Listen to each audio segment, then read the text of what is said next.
Hi everyone, in this lesson we will be setting up our folder structure so that we can remain organized throughout the course.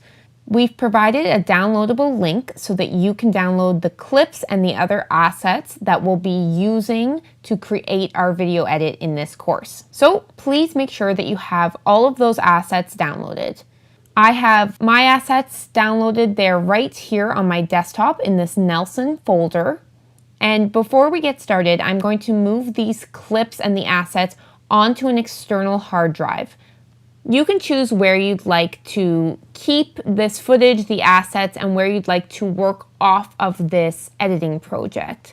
When I'm editing a project, I prefer to work off of an external hard drive. So what I'll do is I'll actually make 2 copies of all of the assets for the project I'm working on, which includes the clips, the music, the audio, the logos, and so on. So that in case anything were to ever happen to one of my projects on one of my hard drives, I always have that second safety backup. If you have an external hard drive that you'd like to use where you will keep this project and all of the assets, then you can follow along with me. And if you're choosing to work directly off your desktop, that's fine too. You can still follow along and just make sure that our folder structure is the same. So as we go through this course, we're on the same page. So as you can see, I have my 5 terabyte hard drive right here. I've got a folder called Video Project that I'm going to click on. And this is where I'm going to drag and drop all of my clips and the downloadable resources for this project like so. So I've currently got this Nelson folder, which you should have downloaded on my desktop. I will drag that into here. All right, now that they're copied over, we've got the folder called Nelson. This is the name of the project. We'll click on that. We have ACAM, which has around 50 clips that are both 1920 by 1080 resolution as well as 4K resolution. Some of them are also in slow-mo, so we'll be working with all 3 in this project. Below, we have our H6, which is our audio folder with our dialogue, and as you can see, we have audio 1L, audio 1R, and it continues like this. Quickly, I'll give you a little bit of insight into why we have 2 different channels, one left and one right, L and R. The reason is because on some of the shoots that we do in our video production company that are smaller, we often use an H6 audio recorder, and we have an adapter that plugs right on top of the H6 called an EXH-6. This audio adapter has 2 additional channels, so when one channel of audio is being recorded out of this adapter, it will record at both the set decibel level that the audio recordist has, and it will also create a duplicate of that audio on a second backup track that's recorded at -12 decibels lower. In some situations where you have a cinematographer also covering audio on a run and gun shoot, or you're working on a smaller budget shoot, or you simply just don't have a professional audio recordist dedicated to recording audio, this H6 adapter definitely comes in handy and makes the life of an editor much easier, because in case the original audio track has any parts in it where the person being recorded speaks really, really loudly and the audio peaks, the editor will also have that backup track to work with. As we go through this project, you will see some examples of when this backup track definitely comes in handy. We also have our logo folder, we have our music folder, we have our project folder where our Premiere Pro project will be saved, and we have our voiceover folder. Now that we've gone over what each folder contains, let's open up Premiere Pro and get started on this project.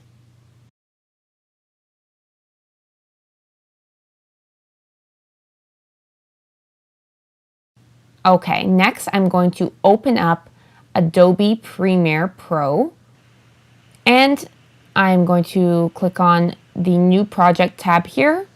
We will name this project Nelson. Then we're going to go to Location, click on Browse to open up some location options, and we're going to click on the project folder there, so that this project will now be saved in the project folder. Okay, for the video rendering and playback, I have mine set to OpenCL. My laptop's a few years older, so OpenCL is best. I'm going to stick with these settings here as is. So display format, we've got time code, audio, samples, and capture format DV. So we're going to push OK. Now that Premiere's opened up, it is set to my default setting that I've created, which you can see at the top here. It's highlighted in blue, Ali 15, edit middle, and we are going to import our footage. So I'm going to right click here in the project panel, click on import, and I'm going to click on ACAM. Okay, so we have our footage imported here. You can see all the clips right there when you hit the drop down arrow. I'm just going to hit that so they go back up. So I'm going to double click into the folder here, and as you can see, we have both the 1920 by 1080 as well as the 3840 by 2160. So that's a combination of 1080 and 4K clips.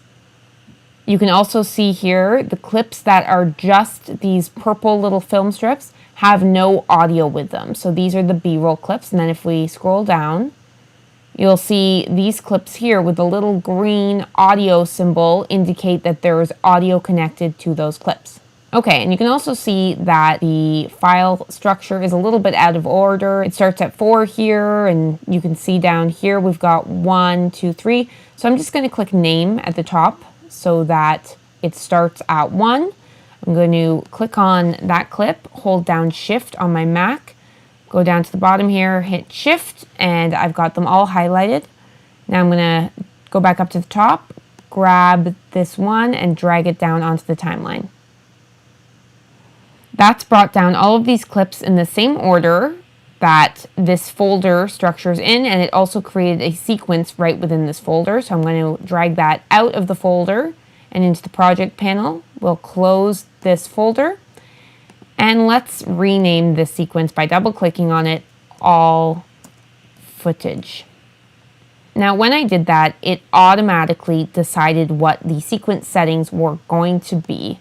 As you can see here, the sequence settings are in 4K. You can tell because this footage here is, I know that it's 1080, and therefore it's created this negative space behind it. You'll also notice as I'm scrolling through that it's going pretty slowly. That's because these are pretty big files here. So I'm set on this clip here, and it took several seconds before the clip showed up in the program view. But you can see this is 4K. What I want to do is actually change this sequence to a 1080 sequence, and we'll look into why more later. But let's go up to the top here and click on Sequence.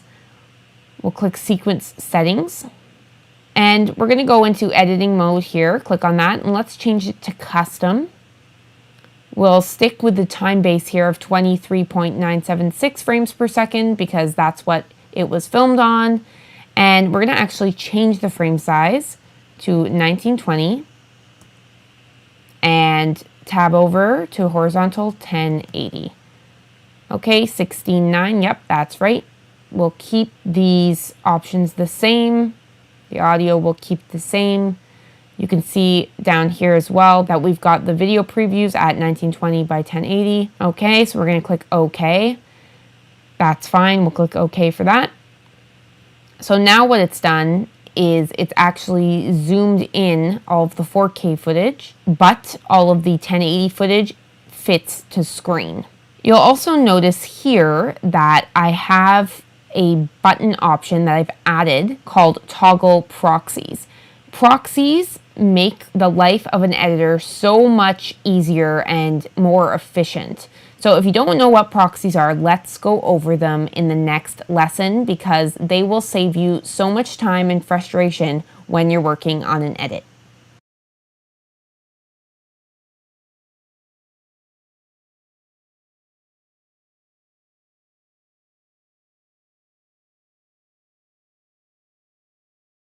In this lesson, we're going to talk about the ingest feature and how to work with proxies.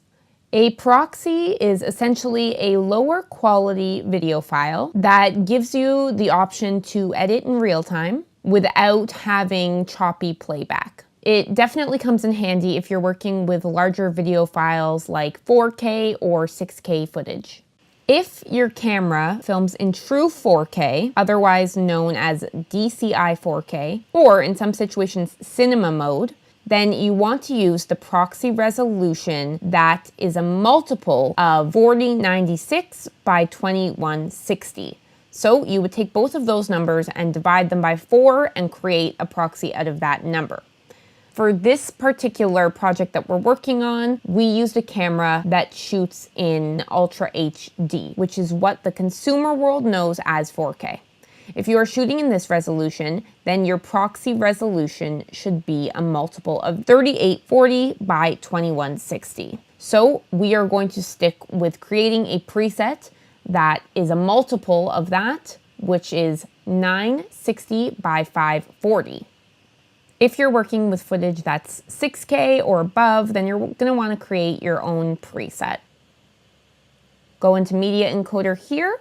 If you don't see this preset browser, then you can go up to Window here and you can click on Preset Browser and that will bring it up. So let's right click on User Presets and Group and click on Create Encoding Preset. That will open up this new preset window. For this footage, we are going to be creating a preset that works with 3840 by 2160 footage. So I will get my calculator up here, type in 3840 divided by 4 equals, so that's 960. Go up to the preset name and type in 960 by, type in 2160 divided by 4 equals 540. Okay, let's close that. By 540. So the preset's name is 960 by 540. Let's put in brackets 3840 by 2160, close bracket, 4K at 23.98 frames per second. Okay, so we've got a preset name. The format H.264 is great. We're gonna base this on the preset, so we'll open that up and we're gonna go down and find a preset that is similar to that resolution. So we have here this Apple TV, iPad, iPhone 4 and newer, 960 by 540, 23.976. So we'll click on that. If you are going to be working with the 4K audio, you could leave the export audio button on, but we're only working with the clips themselves. So we're not going to worry about the audio. So we are going to turn export audio off. The width is 960. The height is 540. Yep, that's what we want. So that is good. We are working with 23.98 frames per second. So that is good. Field order progressive. Yep. Aspect ratio is square pixels 1, yep. For TV standard, because this was filmed in North America, we're going to stick to NTSC. PAL is for Europe and Asia, so depending where you are and how you're going to be showing your footage, you would choose one or the other. So we are going to stick to NTSC here. For bitrate settings, we always want to keep the bitrate encoding at VBR 2-pass. 2-pass will not increase your bitrate, but it will create better quality. So stay with 2-pass. The target bitrate with the preset we chose has gone to 1.25 with a maximum bitrate of 1.5. Let's make this just a little bit bigger. So we'll put that at 2 and the maximum bitrate we'll put to 2.5. Okay. And as you can see here, we now have this proxy preset created, but we're not done yet. Let's right click on that preset and click on Export Presets. This is going to create an EPR file for us. I'm going to leave this preset on my desktop because I want it available for any project that I'm creating that I need to create proxies for. We're going to push Save. Okay, now let's go over to Premiere. We will double click on the footage folder, the ACAM folder here. And right now we have this footage sorted by name, as you can see. So we've got some 4K files, we've got some 1080 files. It's kind of all over the place. I would like all of my 4K files to be clumped together. So I'm going to double click video info here. And there we go. All of the 4K files are at the bottom here. So I'm going to hold down Shift with this file 43 highlight it, and I'm going to scroll up to the last 4K file here. Click on that, so I've got all of the 4K files highlighted. Next, I'm going to right click and I'm going to go to proxy, scroll over to create proxies, and I need to click on add ingest preset so that the preset we just created works with Premiere Pro. I've already ingested this proxy, but to add it, you would click there and you would click on this EPR file here and you would click open. I'm going to cancel just because I already have that proxy created. So the next thing we want to do is decide on the destination that we would like our proxy files to go. Go into browse here. Within ACAM, where all of the footage is, I've created a proxy folder. You can create a proxy folder as well. Once you create that, you would double click on it and you would choose select folder. So now all of the proxy files that are going to be created will go into your proxy folder within your ACAM folder. So let's click OK and it will start creating the proxy jobs. I always let my proxies create overnight because it is quite time consuming to have these all created. So that's how you create your proxy preset. If you'd like to, you can also go to the resources folder in this course and download my pre-created EPR files and use those instead of creating them yourself.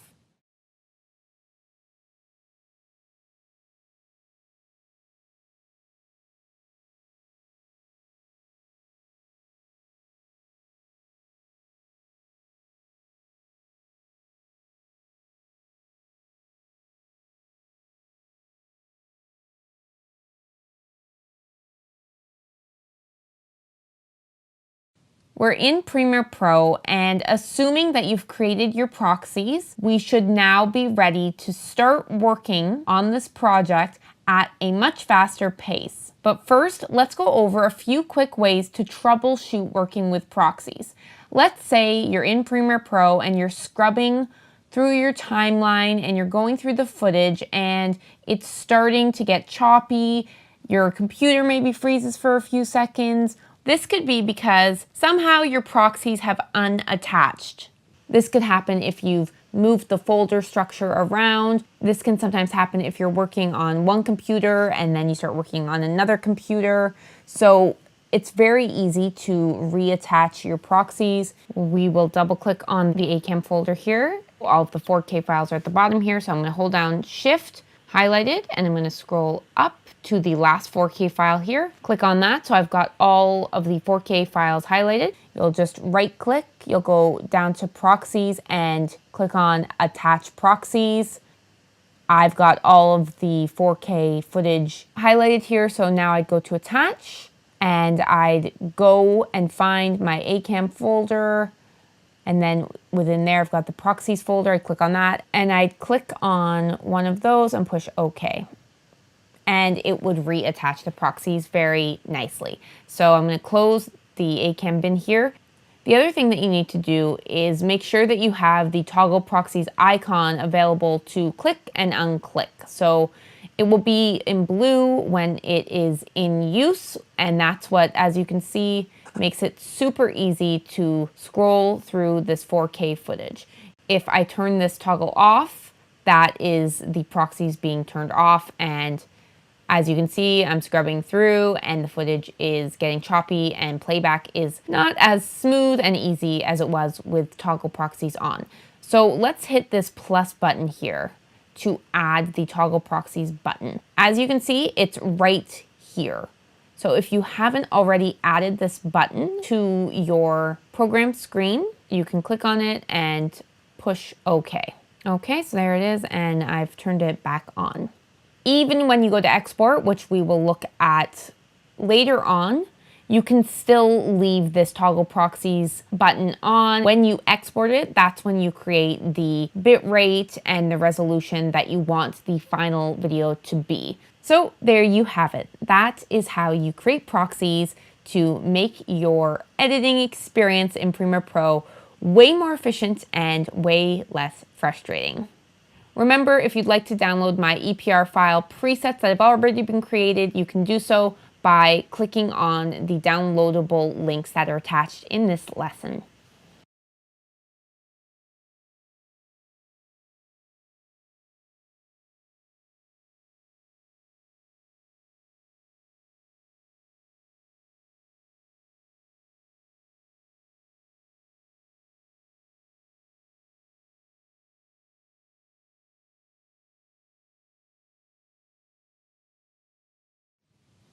All right, so we are in Premiere Pro and we have our sequence that has all of the footage for this project in it. These clips here have dialogue in them, but this audio, I'll just push the plus button a few times to zoom in there on the timeline.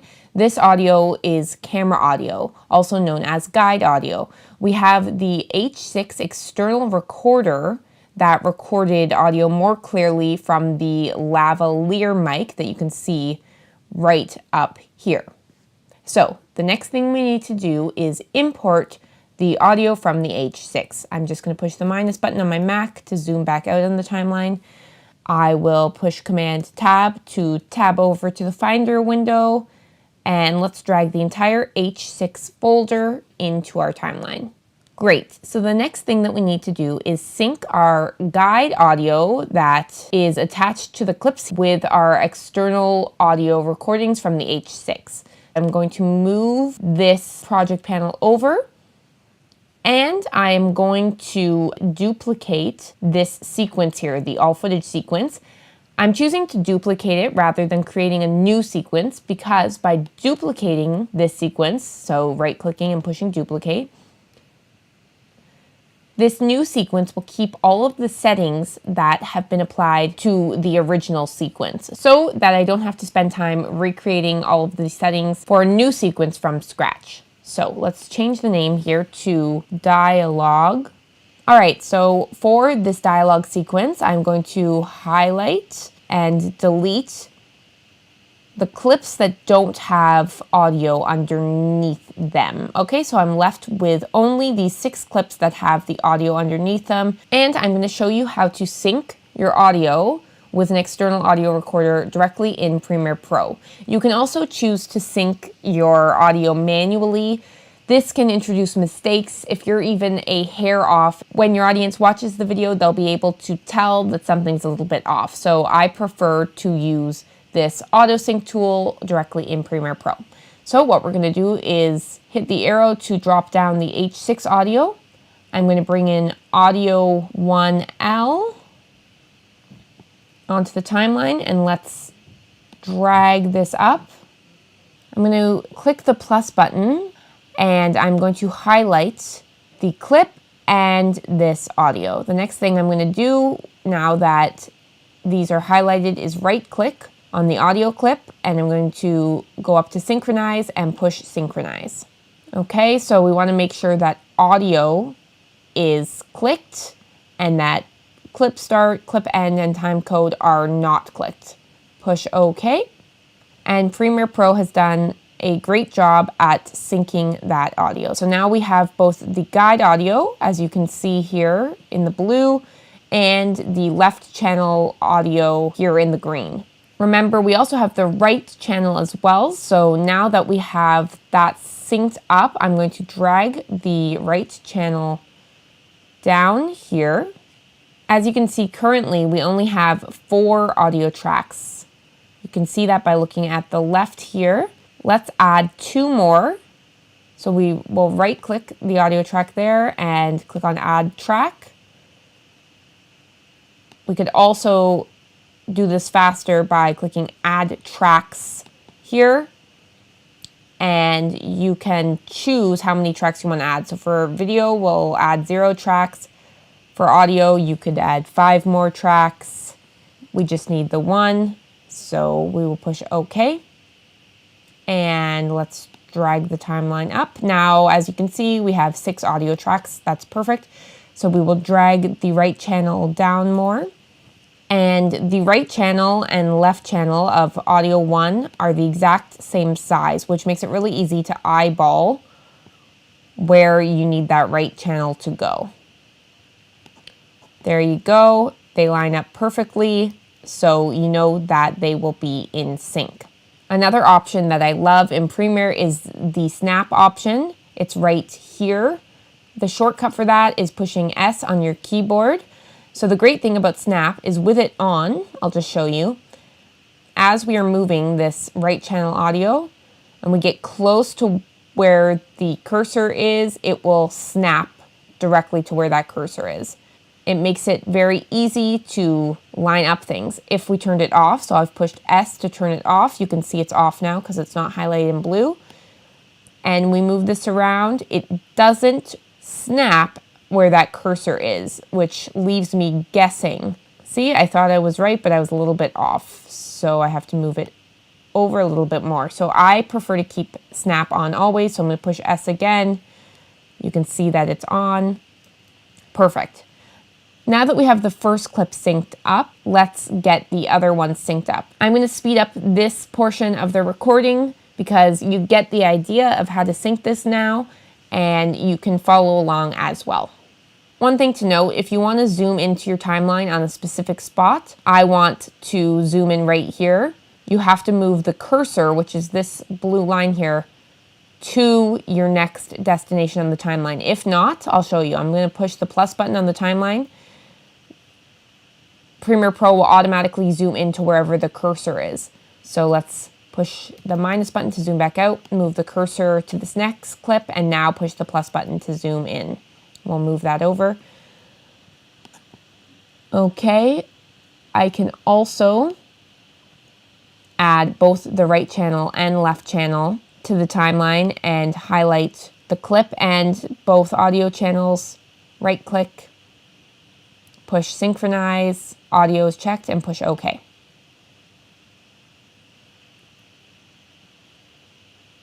All right, now that we have all of the audio synced up, I am going to just get rid of the negative space in between each clips by highlighting the negative space and pushing delete on my keyboard.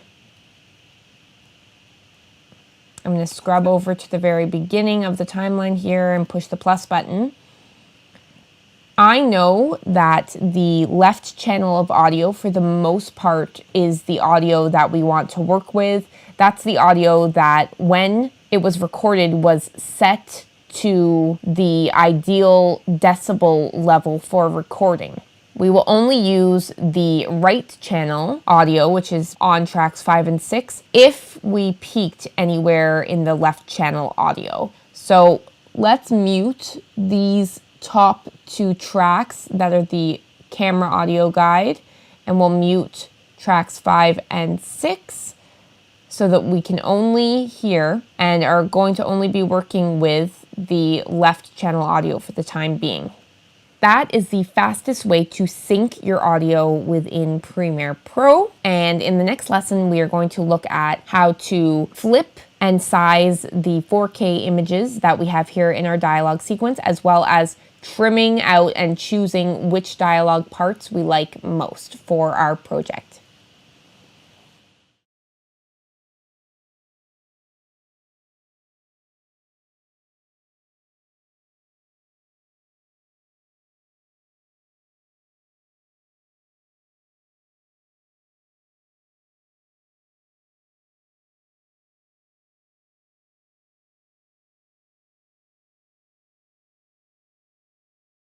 One thing to note, I have customized my label colors, so they may show up differently in your Premiere Pro.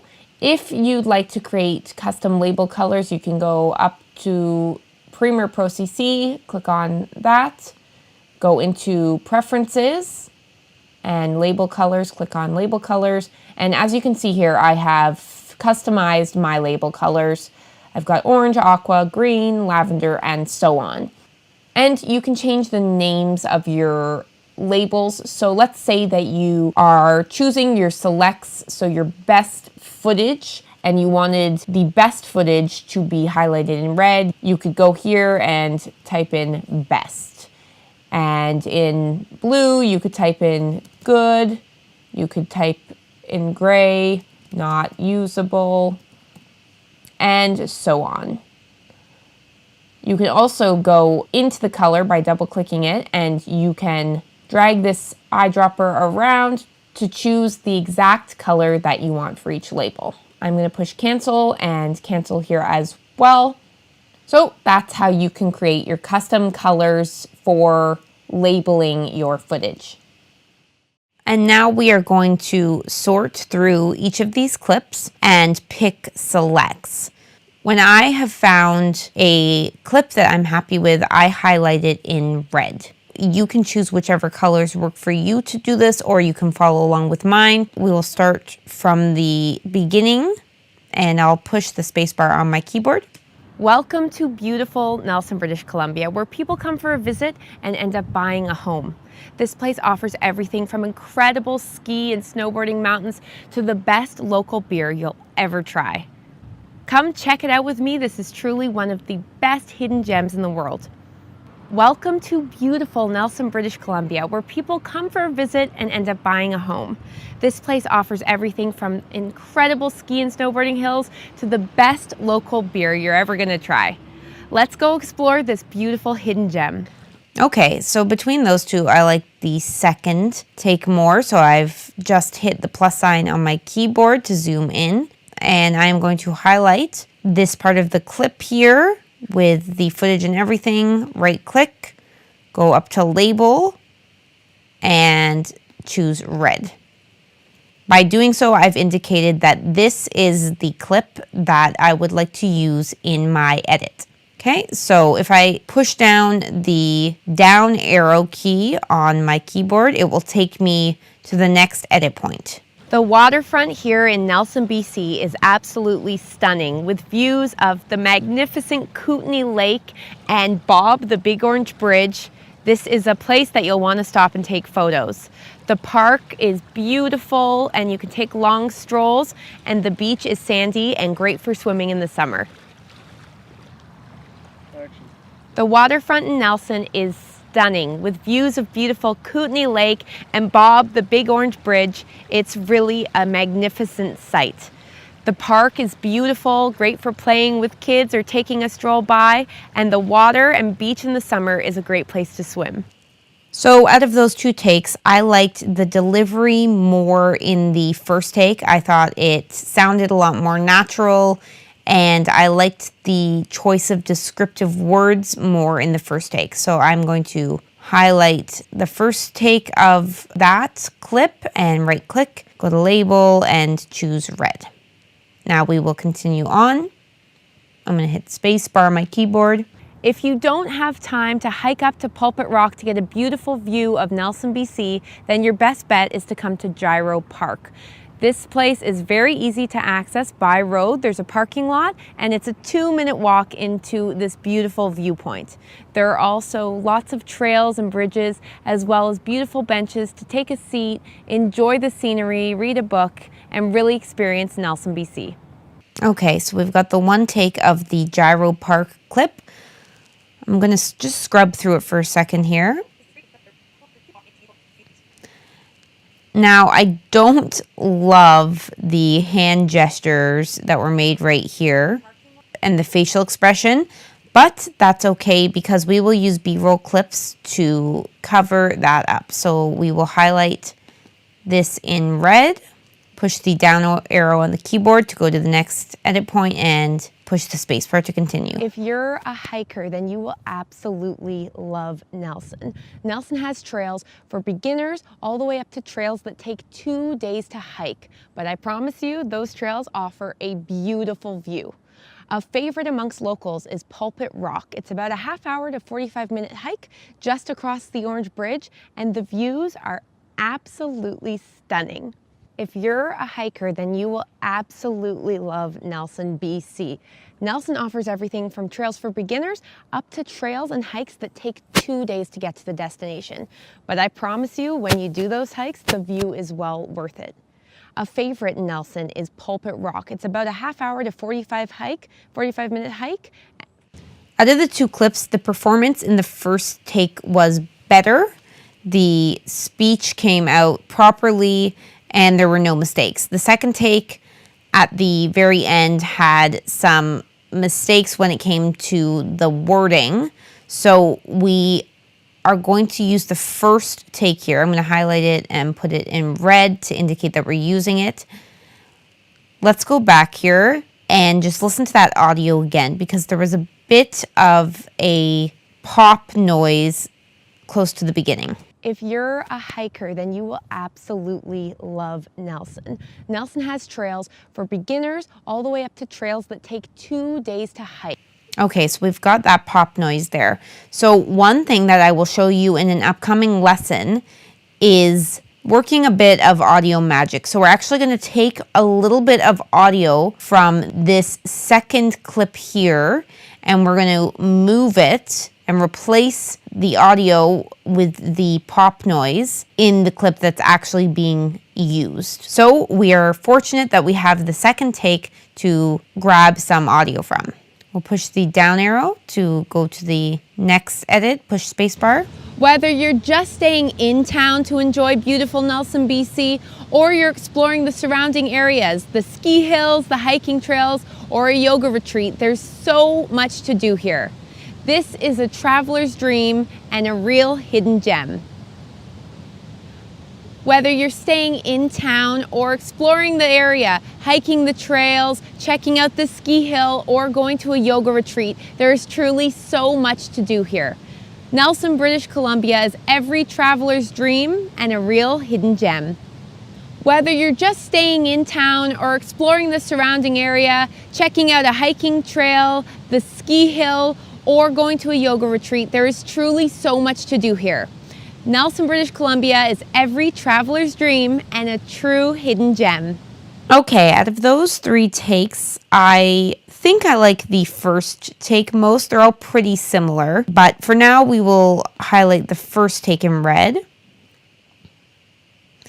And the great thing about having a dialogue sequence that is separate from your all footage sequence or a B-roll sequence is that you can always go back to it if you want to change anything. It just makes organization and the efficiency of editing very, very easy.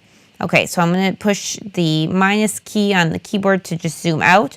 So we have these 5 speaking clips here that we're going to be using in our edit. So I'm going to go up to the project panel here, right click on dialogue, duplicate, and let's call this rough cut.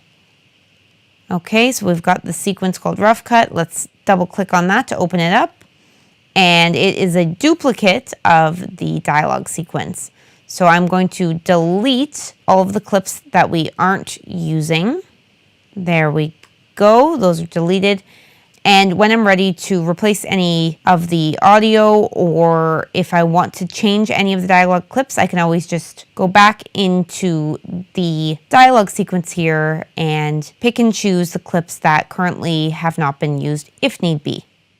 Welcome back. So we are looking at our dialogue timeline here, and I want to show you another tool in Premiere Pro that really comes in handy, and it is a tool that allows you to see if you have any duplicate clips on your timeline or any duplicate parts of a clip in a timeline. So let's show you that. I'm going to click on the timeline panel here, and I'm going to click the minus key on my keyboard to zoom out of my timeline. So let's go to this wrench here, the timeline display settings. Click on it, and you will see here that show duplicate frame markers is checked. What this is going to do is allow me to see if there are any duplicate clips in my timeline. Right now, they're not, but what if I highlighted this clip, pushed Command C, brought the cursor over here, push Command V to paste that. See, there you go. You will see that there are colored lines of all of the duplicate clips and audio. This tool really comes in handy when you're working with a ton of footage. So let's say you're editing a big documentary project, and along the way maybe you weren't as organized in your sequences and with your footage and clips as you'd like to be, or maybe you're editing a wedding. It could be a number of different types of edits. And especially with larger videos, like let's say you're going to be putting together an edit of a video that's going to be an hour long, you're going to have tons of clips.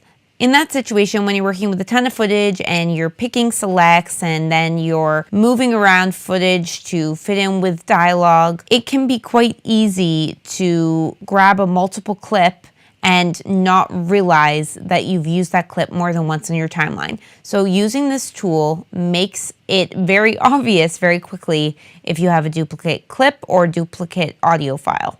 I love it. I keep it on all the time in all of my edits, and I hope that you do as well, because it's just one more tool that Premiere Pro offers that makes your editing a lot more efficient. Before we continue on organizing the footage so we can get started on the edit, I think it's valuable and worth me showing you how to save sequence presets, because in most cases you'll be working with the same types of footage and having a sequence preset makes things way easier. So to save sequence presets, in our project panel on the left here, we will click on New Item, click on Sequence. And as you can see here, there are a bunch of presets already created for sequences. I'm just going to close the RE one there. And at the bottom, we have a folder called Custom. So to create a custom sequence for this project that we're working on, that we'll be using in the next lesson, let's go over to the Setting tab and click on that. We will click on the top here on Editing Mode and choose Custom. We'll keep the time base at 23.976 frames per second, or as most editors would call that, 23.98 frames per second. Under the Video tab, we will keep the frame size 1920 by 1080.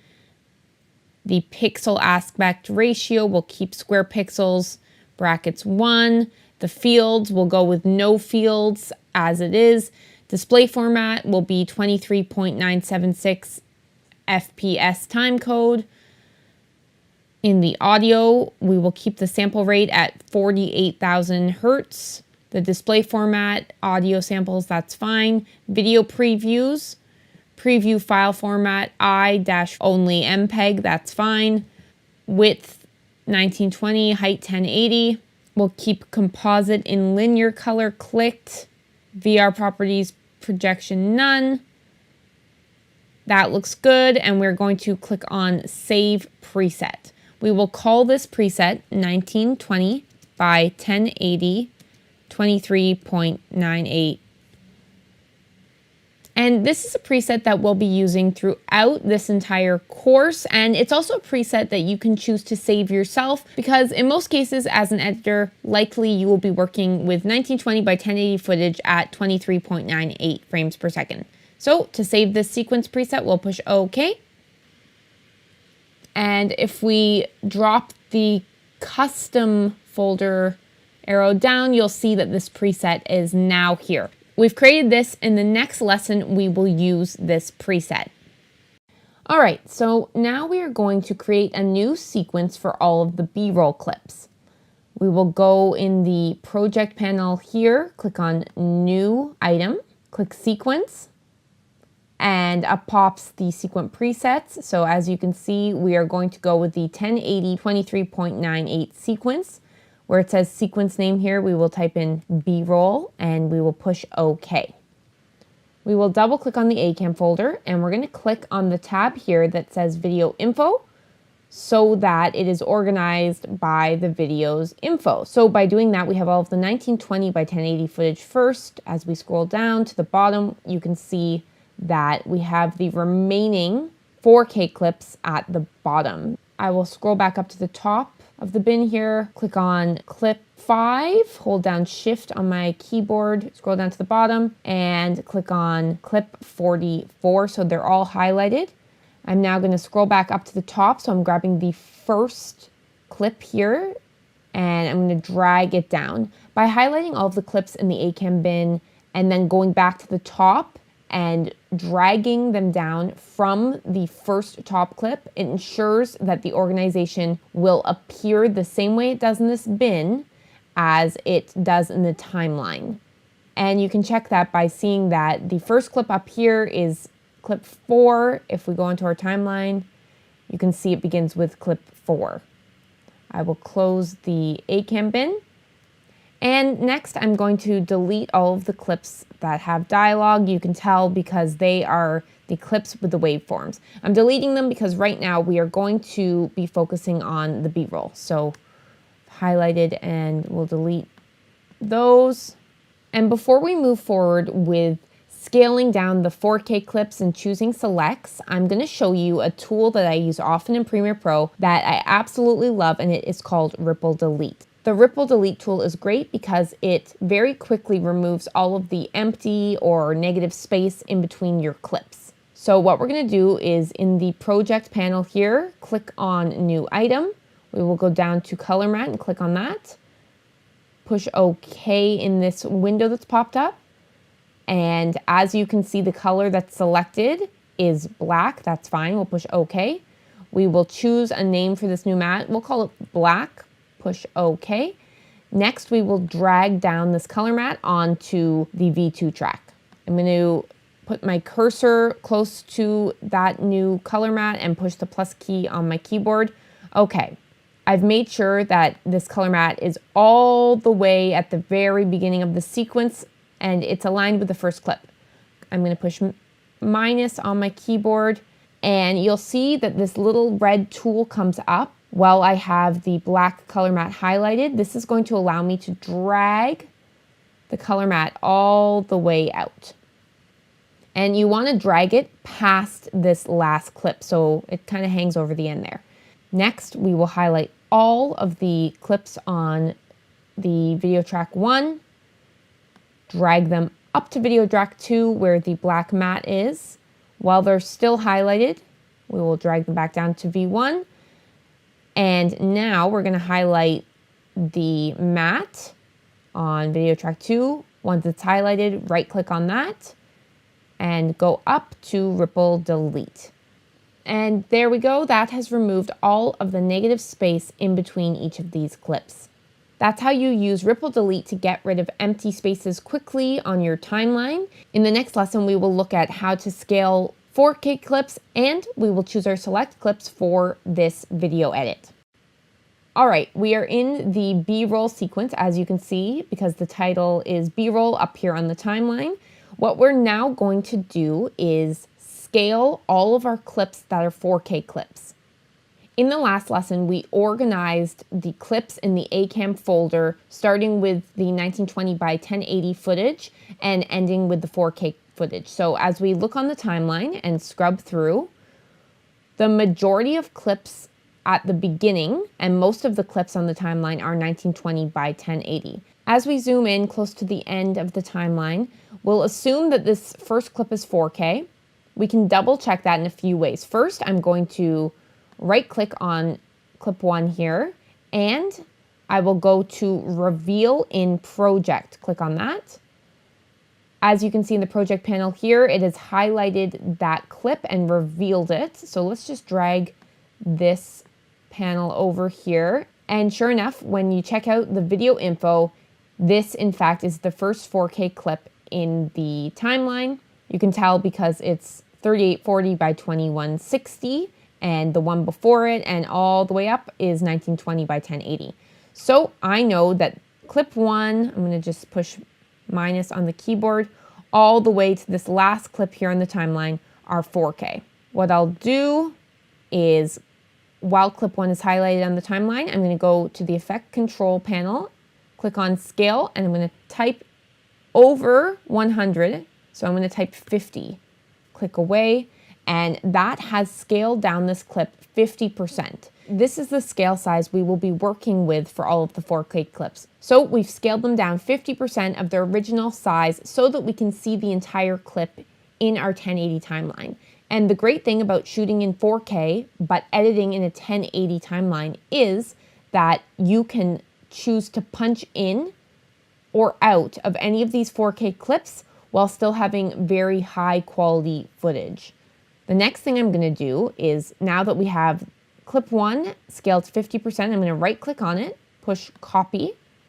I'm going to push the minus key on the keyboard, highlight the remaining clips that I know are 4K, With them highlighted, I'll right click on one and push Paste Attributes. Currently, Paste Attributes does not have anything checked. I'm going to check in Video Attributes Motion. With that checked, push OK. And as I scrub through here, now you can see that all of the 4K clips have been brought down to a scale of 50. You'll also notice that some of the clips are upside down. There aren't too many that are upside down, so we will manually change the few that are. Clip 9 needs to be rotated because it's upside down, so I've clicked on it, highlighted it, go into the effects control, go to rotation and type in 180 so that we flip it 180 degrees. Let's continue scrolling through the clips here. Clip 37 needs to be flipped. Again, go into rotation, type in 180.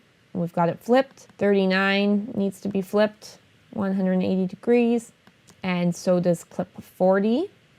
So that is scaling clip sizes and rotating clips. In the next lesson, we are going to choose selects. Hi everyone, welcome back. In this section, we are going to choose our selects from our B-roll. Selects are the part of each clip that you like and you would like to possibly use in your final edit. If you have multiple clips, you would choose your select based on the best take out of each clip. You can also choose your selects based on the story that's going to be told. So I will show you my choice in selects for the first few clips. I encourage you to, on your own, choose the best parts and your favorite parts of each clip. Make sure you use each clip in this project. And later on, as we're putting our edit together, if you want your selects to be exactly in the same start and stop time that I've chosen my selects to be in, then there's a tool that I'm going to show you later on that you can do just that in. So for now, I encourage you to pick your favorite parts of each select. So I will bring the cursor to the very front of the timeline here, push plus on the keyboard to zoom in. I'm going to push the space bar on the keyboard to play. And I like this clip. It is a slow and steady clip.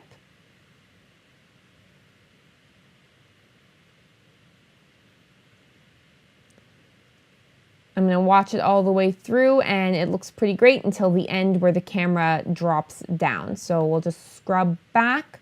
I liked how it begun. We'll cut it around there. So I'm going to push Option V to cut that. And then I will bring the clip, the part of the clip that I've selected, onto the track V2. Okay, let's start at the next clip. I'm going to scrub through here.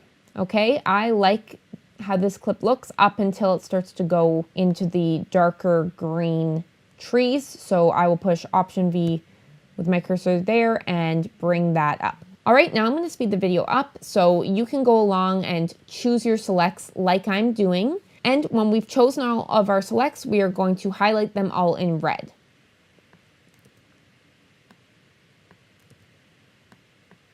Also remember that for the 4K clips, we have the option to punch into those clips to get a closer shot. So in this clip here, this is a very wide shot showing the Orange Bridge, which is a well-known bridge in Nelson, BC. We also have the tip of the Kokanee Glacier right here. So I may want to, in the edit, zoom into this to get a closer shot.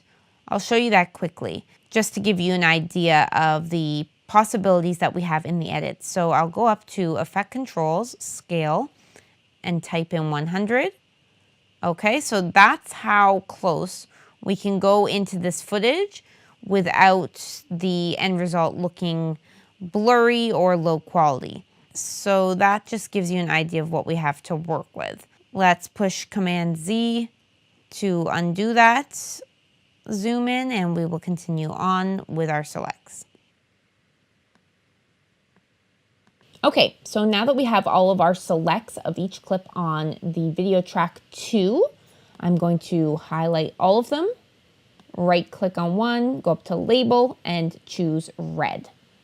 I'm going to close the ACAM folder there, put this B-roll folder into the sequences folder, and I'm going to duplicate the dialogue sequence next. So we'll push duplicate. Let's call this rough cut. While we're still in the B-roll sequence, let's highlight all of the red select clips and push Command C on a Mac to copy them. Now we will double click on the rough cut sequence. This is a duplicate of the selected dialogue clips. I'm going to highlight and delete the parts of the dialogue that we are not going to be working with. I'll drag down the audio, and sometimes you'll see V1, the V1 track, or some of the audio tracks will get hidden as you're dragging up and down your audio. So to correct that, go over here on the right of the timeline and just drag that circle up and down so that you can see it again. Okay, I'm going to click on the V2 track, so it's highlighted in blue, and unclick the V1 track so that when I push Command V to paste the selects, they don't go on the V1 track, but rather they go on the V2 track. I also want to clear the in and out, which we're going to look at the in and out more later, but for now, let's just right click in that area and push clear in and out. Okay, perfect. And one more thing that I want to do is just get rid of all of this negative space in between the selects. So we're going to drag the audio down. We will bring our black mat onto the video track 3, drag it out above these selects. You want to make sure that each end is either directly lined up to your first clip or slightly to the left of your first clip, and the same goes for the last clip. You want this mat to be slightly hanging, I'll use the term hanging, over the last clip that you want to have before you use the ripple delete tool. Okay, so that's good. So I'm going to highlight all of these B-roll clips, bring them up into the mat, bring them back down. Now we're going to highlight the track 3 mat here, right click on that and go up to ripple delete and click that. There we go. We've gotten rid of all of the negative space in between each of those selects.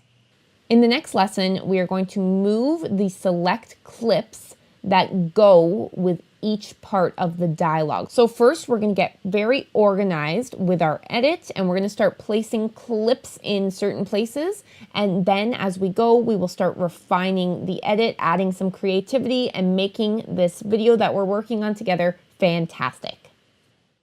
Welcome back. We are looking at our rough cut sequence, and the first thing that I'm going to do is remove the guide audio tracks because we're not going to be using them at all now that our audio is synced up with our dialogue clips. So I'm going to bring the cursor onto the timeline and just push the plus button on the keyboard here. As you can see, these first 2 tracks, A1 and A2, are the guide audio that come with the camera.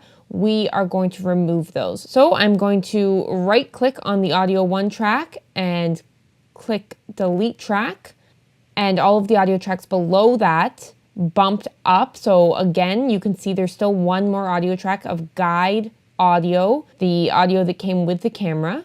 You can tell that because this footage clip here says 12.mp4 and this audio track underneath says the same thing. So again, we are going to right click on audio 1 track and click on delete track. So for the most part, we are going to be working with the audio L track. We're going to keep the audio right track, which is the audio that was recorded at -12 decibels lower. We're going to keep that on mute and only use it if we need to in case our left channel track peaked for any reason. So now, to get ourselves really organized for our edit, we are going to group together the B-roll selects with each dialogue segment. We do have a voiceover element that we're going to be adding to this edit, so let's import that now. I'm going to right click in the project panel, click on import. In our Nelson folder, we are going to click on the voiceover folder and push import. Excellent. I will hit the drop down menu there, and we have an MP3 that we will now bring onto the timeline. The first thing I'm going to do is hit A on my Mac keyboard. That brings this tool that when I click on a clip will highlight everything and allow me to drag it over to the right of it. So if I click here, you'll see everything to the right of this double arrow tool is highlighted. And that's another tool that's really useful when you're editing. I'm going to push V on the keyboard to go back to our select tool, and I will drag down this voiceover onto the timeline.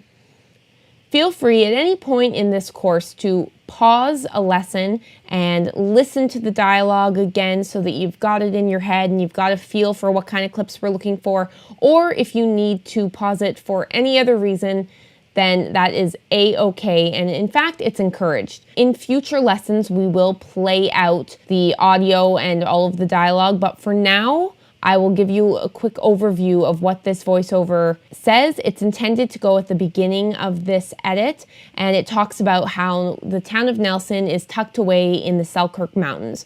So first, we are going to find the B-roll clips that go with what is being said in that dialogue. In this lesson, you are going to be seeing, and you can choose to follow along with my decisions as to where I'm deciding to place certain B-roll clips with certain dialogue clips. So this is going to give you an idea as to how an editor will make decisions when it comes to grouping B-roll clips in certain areas. If you start to find yourself getting confused with following along with where clips are being placed, don't worry too much, because closer to the end of the lesson, we are going to do a recap where I am going to let you know, for example, bring clips 1, 2, 3, 4, 5, 6 under this marker in this area. And at that time, I encourage you, if you are following along, to recap and make sure that you have all of your B-roll clips in the order that I mentioned, or at that point, you can decide to drag the B-roll clips where I recap and tell you that they need to be. I've also provided a downloadable PDF in the resources so that if you want to see which B-roll clips are what, you can refer to it. So let's get started here.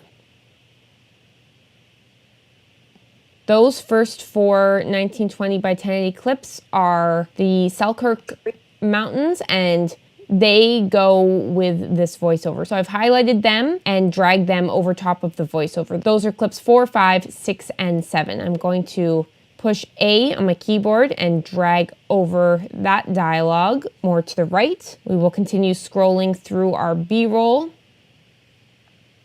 These next 3 clips of B-roll, 8, 10, and 13, are going to be used to show a glimpse of the town of Nelson before the host starts talking about the details and more specific things of the town. So I will highlight those 3 clips and pull them over. I will put them beside the Selkirk Mountain clips for now. Again, I'm going to push A on my keyboard and drag this dialogue over because I'm looking to basically make groups with a little bit of space in between each of the B-roll clips and the dialogue. So let's continue scanning through the B-roll.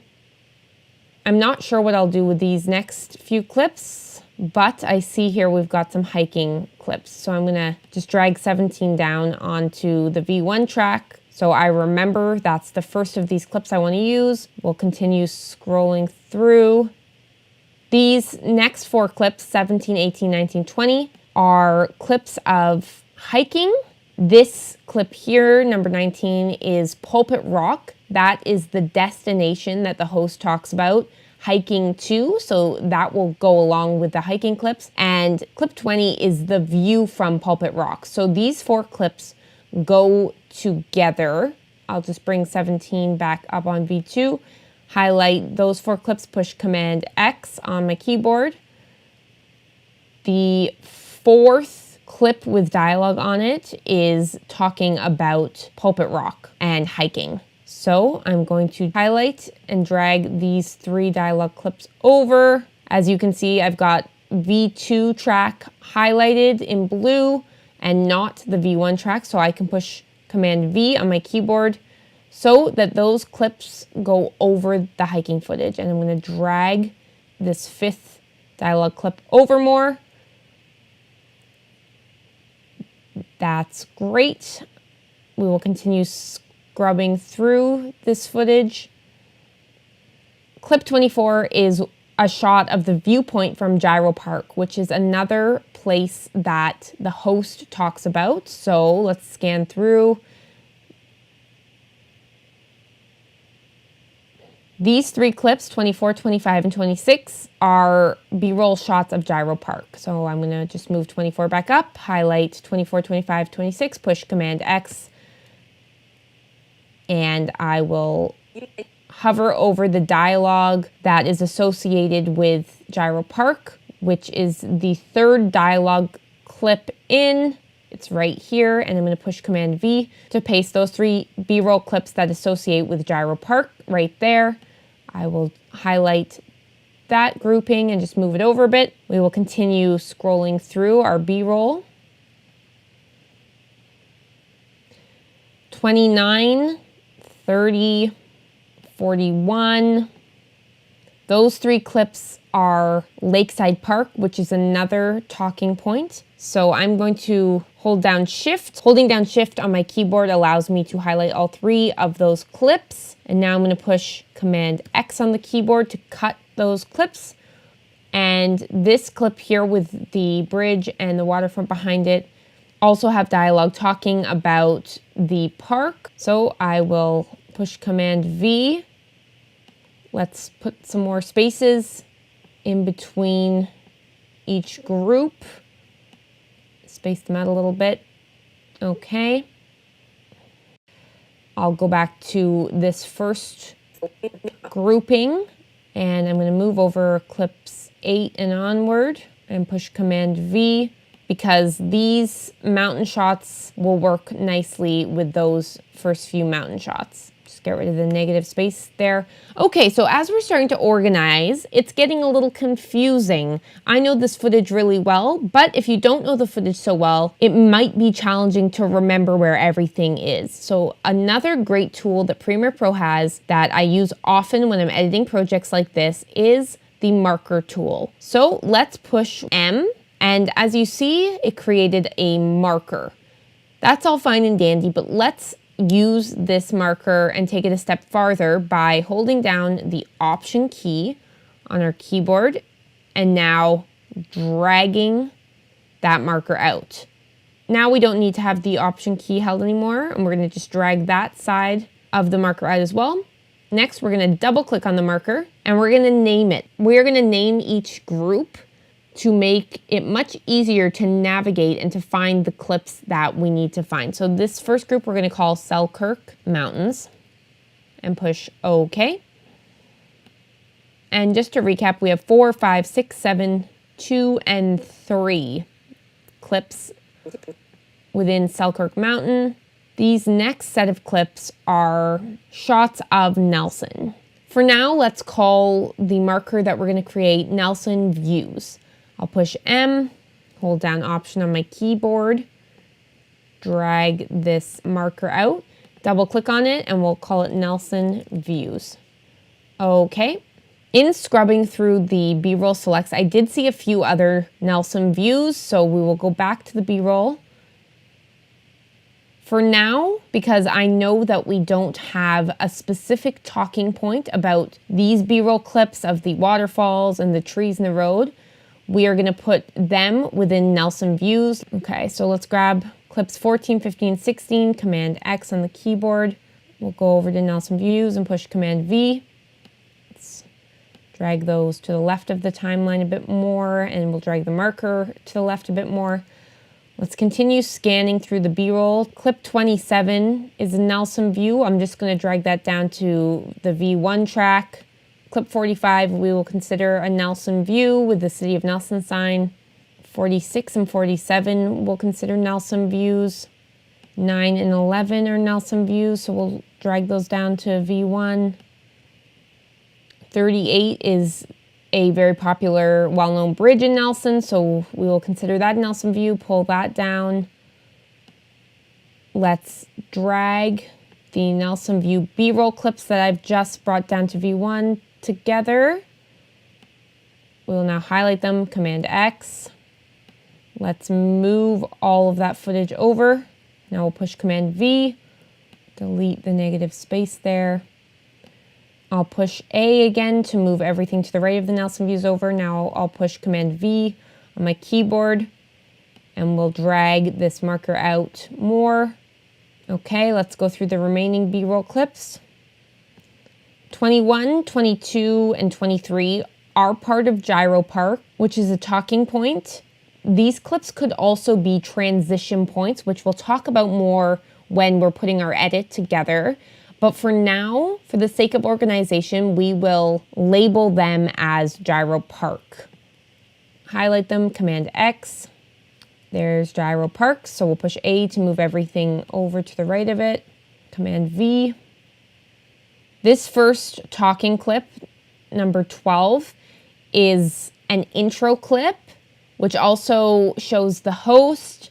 Likely we're going to have the Nelson Views B-roll lead into this clip. I'm going to move it to the left for now because we don't have any specific B-roll we're going to use right over it. We will drag over this lakeside park and beach footage. Push M, hold down Option, and drag out our marker. We're going to call this marker Water Front. Okay. Clip 28 can go over there with the waterfront.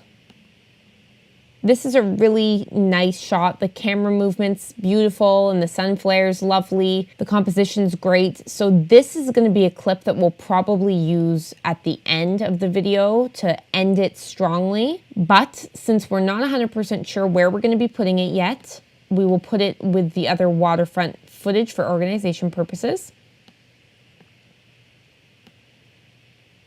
Okay, and for now, the remaining B-roll clips that we haven't placed anywhere, we will also consider waterfront. Again, 37, 39, and 40, the clips showing the sailboats in the water, they might be used for transitional clips from one talking point to another, but for now, we will consider them waterfront because they are. So we'll just get rid of the negative space in between those clips, highlight the remaining B-roll clips that we haven't placed anywhere, push Command X, and we will push A to move this over, Command X.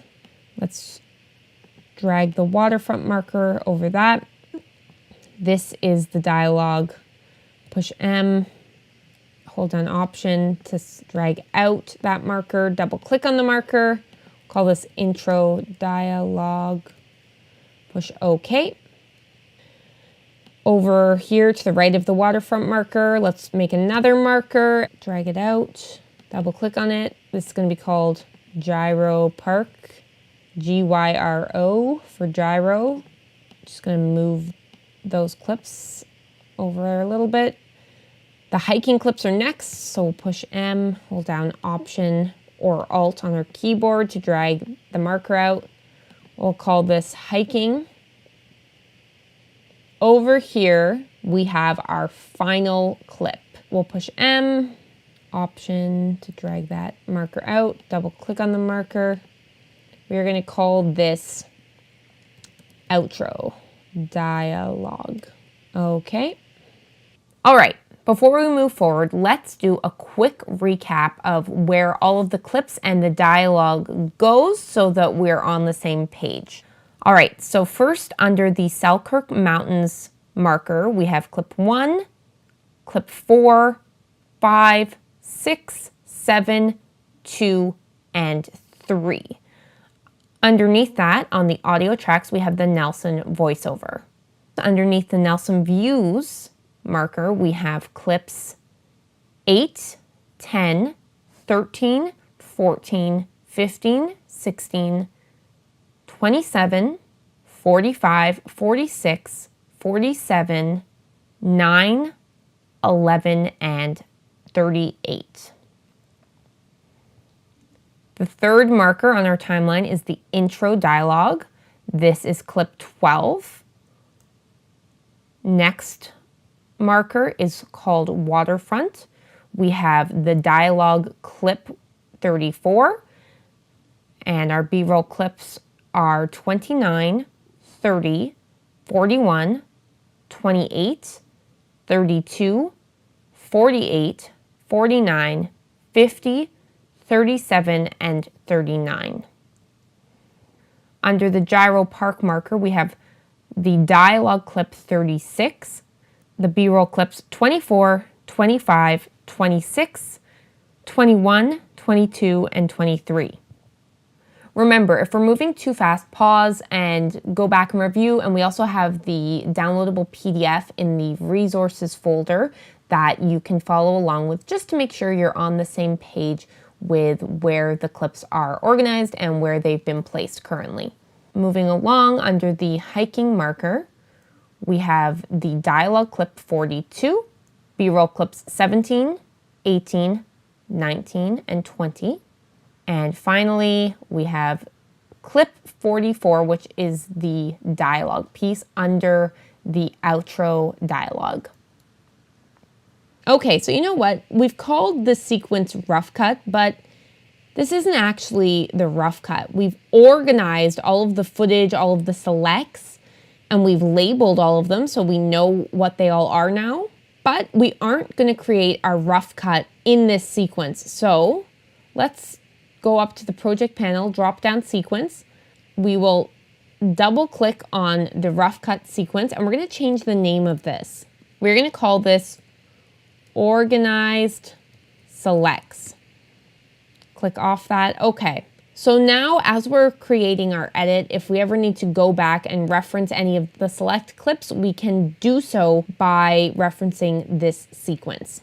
So not only for creative purposes, but to really get in the flow of an edit, I love editing to music. So in the next lesson, we are going to learn about where to get your music from, how to use it, and how to choose it. When you're choosing music for an edit, you want to consider how you want the audience to feel when they're watching your video. If you're creating a video for a client, you of course also have to consider the feel, the style, and the brand of the client's company or services as well. And keeping the client in mind, but also keeping in mind the point of the video you're creating and the audience will make for a great edit and for great music choices.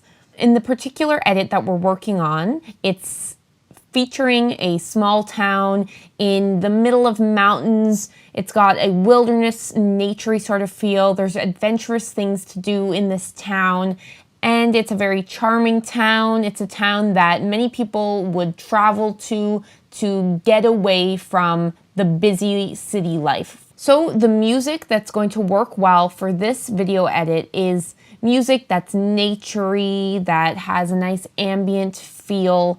And those are the words that we would search for when we're choosing our music. We'd search for words like nature, ambient, atmospheric. We want to stick with words that really suit the feeling that we want the video to have. And when you're choosing music for your video edits, if you're going to be showing these videos anywhere, then you want to make sure you're getting royalty-free music. And in most cases, you have to purchase the music, and that purchase will come with a license. There are various licenses that accompany your royalty-free music purchase, depending on if you're going to be showing this video on YouTube or for broadcast and so on. For the purpose of this course, I have downloaded 4 previews of songs from audiojungle.net. This is a website I go to often to purchase my royalty-free music, and because this is a course and many people are going to be taking this course and following along, we have to stick with the preview files of the music that have the Audio Jungle ID embedded within them, which you'll hear as you're going through the music. And if you're working on a project for a client, in many instances, you would send them the first version of the video with the ID'd music. So you would send them the first version of your video once you've completed the edit and ask them if they're happy with the music. If they are, you would then purchase it and get the license, and then you would deliver the final product with the purchased music track. There are many websites you can go to purchase royalty-free music. My top 3 most visited websites for purchasing royalty-free music for video editing projects is audiojungle.net. I go to this one often. Also, Pond5. Pond5 has some great music options for all sorts of types of videos. I also like Premium Beat. Now, all 3 of these websites have different rules that apply to using their royalty-free music, and you have to create an account for each one of them. But they are great websites with tons of variety in the music that they have available. So I definitely recommend that you keep these 3 royalty-free music websites on hand or in your notes, because they are websites that I and many editors use regularly when choosing music for videos. So we will go back into Premiere Pro now and import the 4 Audio Jungle ID'd songs to get started on our rough cut. Go into Premiere Pro here, right click in the project panel, click on Import. Within our Nelson folder, we will click on the music folder and click on Import. And I'll just drop that down. So we have these 4 songs here that we will be working with in our edit and putting to use in the next lesson. In this lesson, we are going to start building our rough cut, building our edit. I'm going to be doing both instructing you to follow along. I'm going to be explaining why I'm making the choices that I'm making. And we're also going to have moments where we listen to different parts of the music and listen to different parts of the dialogue to ensure that our clips are going in the best spot. The first thing we're going to do in our organized selects is I'm going to push Command A to highlight all of the footage on this sequence, and now I'm going to push Command C to copy it. Next, we're going to go to New Item in the project panel and click there. Click on Sequence. We will use our custom 1920 by 1080 sequence, and we will call this Rough Cut. Push OK. I'm going to bring the cursor to the very front there and push Command V to paste all of those clips. We're going to start our edit off with some beautiful clips of the mountains, and we're going to have music playing at the beginning to establish the beautiful mountainous location before we start hearing the voiceover. So I'm going to highlight the voiceover and drag it to the right for now. All right, so let's click the drop-down menu for the music folder here, and we will select the last music clip that is called 203787255_nature_by_aspiring KO preview. We will drag that onto the timeline on tracks A3 and A4. And we will push the plus button on the keyboard to zoom in there. Let's highlight this music and drag it over so it's lined up with the beginning of the first clip here. What I like about beginning with this first clip, clip number 1, is I like that the mountains and the lake are revealed from, it looks like a tree. So I like that it actually begins with darkness and the camera move opens up to the beautiful scenery. We'll push the space bar on our keyboard. Audio Jungle.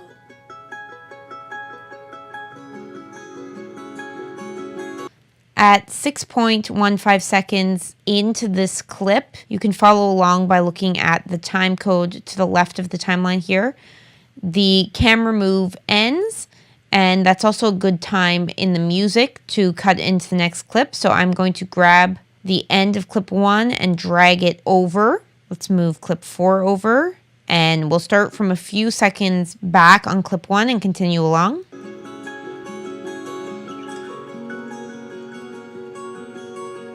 I don't actually like that clip next. There's a particular clip I'm looking for. I believe it's clip 2. Yep, it is. So I'm going to grab clip 2 and move it over to the right of clip 1. We'll drag these other clips to the right and bring clip 2 down. I like clip 2 going after clip 1 because clip 2 is a second shot of this area from the first shot. So let's continue.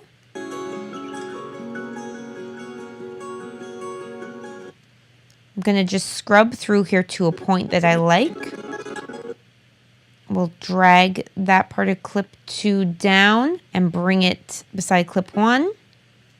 So at 10.3 seconds in, I will end the clip there.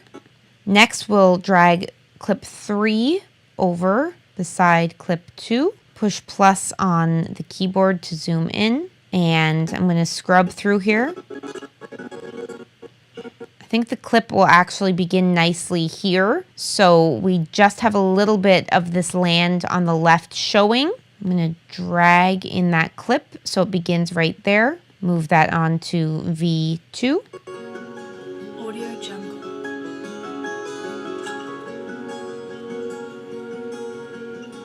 And we will stop this clip where the music beat kicked in at 16.15. It's nice to put 2 to 3 shots together when you're establishing a landscape. So we have these 3 clips, clips 1, 2, and 3, all together to establish this beautiful location. And now we are going to add some other clips of a more rugged terrain within the Selkirk Mountains.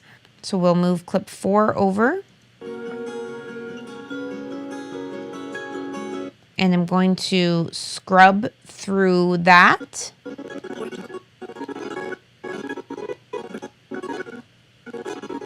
Okay, I like seeing both this mountain full of trees on the right and this snow-filled mountain in the frame. So I'm going to start clip 4 there, drag it beside clip 3.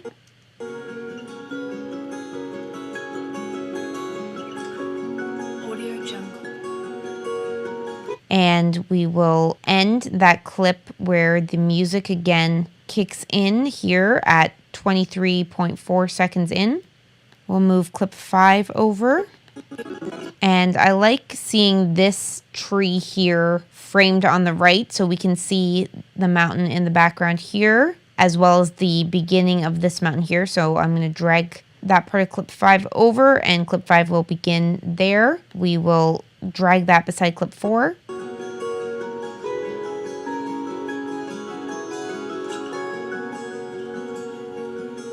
And again, where the music kicked in, we will end the clip. Remember, if you want to follow along with the exact timing, you can look at my time code on the left of the timeline here and make sure it's the same as your time code. We will bring clips 6 and 7 over to 5. Audio Jungle.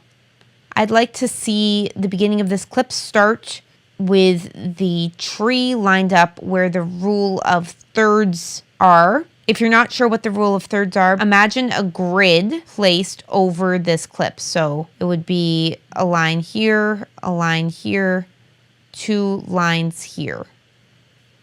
We'll move clip 6 to the left. Audio Jungle.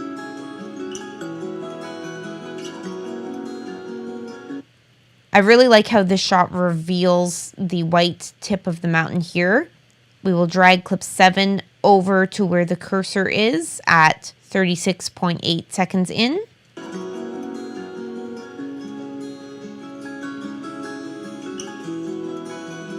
Audio Jungle. Clip 7 will begin with the white cloud here shown in the frame, but almost out of the frame. So we'll drag clip 7 so it starts there, bring it beside clip 6. And the camera movement stops there, which works out perfectly. That's where we will end it at 40.10 seconds in. Okay, so now that we have those clips lined up, I'm going to move the voiceover under a few of them. It begins by talking about the Selkirk Mountains, so it would be appropriate to have the dialogue begin while the Selkirk Mountains are shown. So we'll highlight the dialogue and drag it over so it's starting underneath some of these B-roll clips. We will zoom into the timeline, and I'm going to just scrub over. Audio Jungle. we will start the dialogue clip lined up with clip 5, and we need to have the music become quieter when the voiceover starts in. So I'm going to drag up the audio here. We'll drag a 3-track wider and push the plus button on the keyboard to zoom in. I'm going to push P on my keyboard for the pen tool. At this point in the waveform, slightly before where the dialogue starts, I'm going to push on the line here to create a point. And a few seconds after the audio of the dialogue has started, I will put a second pen point on the music track. Now I'm going to push V to hit the select tool and drag this point down to -21, 21. Let's mute the second track of the audio for a second and just listen to that to see if it sounds smooth. Tucked away in the... We'll actually bring this second point up to -1769, and we'll highlight the dialogue, trim it a bit so that we can see it begins closer to when the speaking starts. And we will also move the dialogue over so it again is lined up with clip 5. Let's play that back. Tucked away in the untouched... Okay, we will drag the point on audio track 3, the second point, up to -15.19.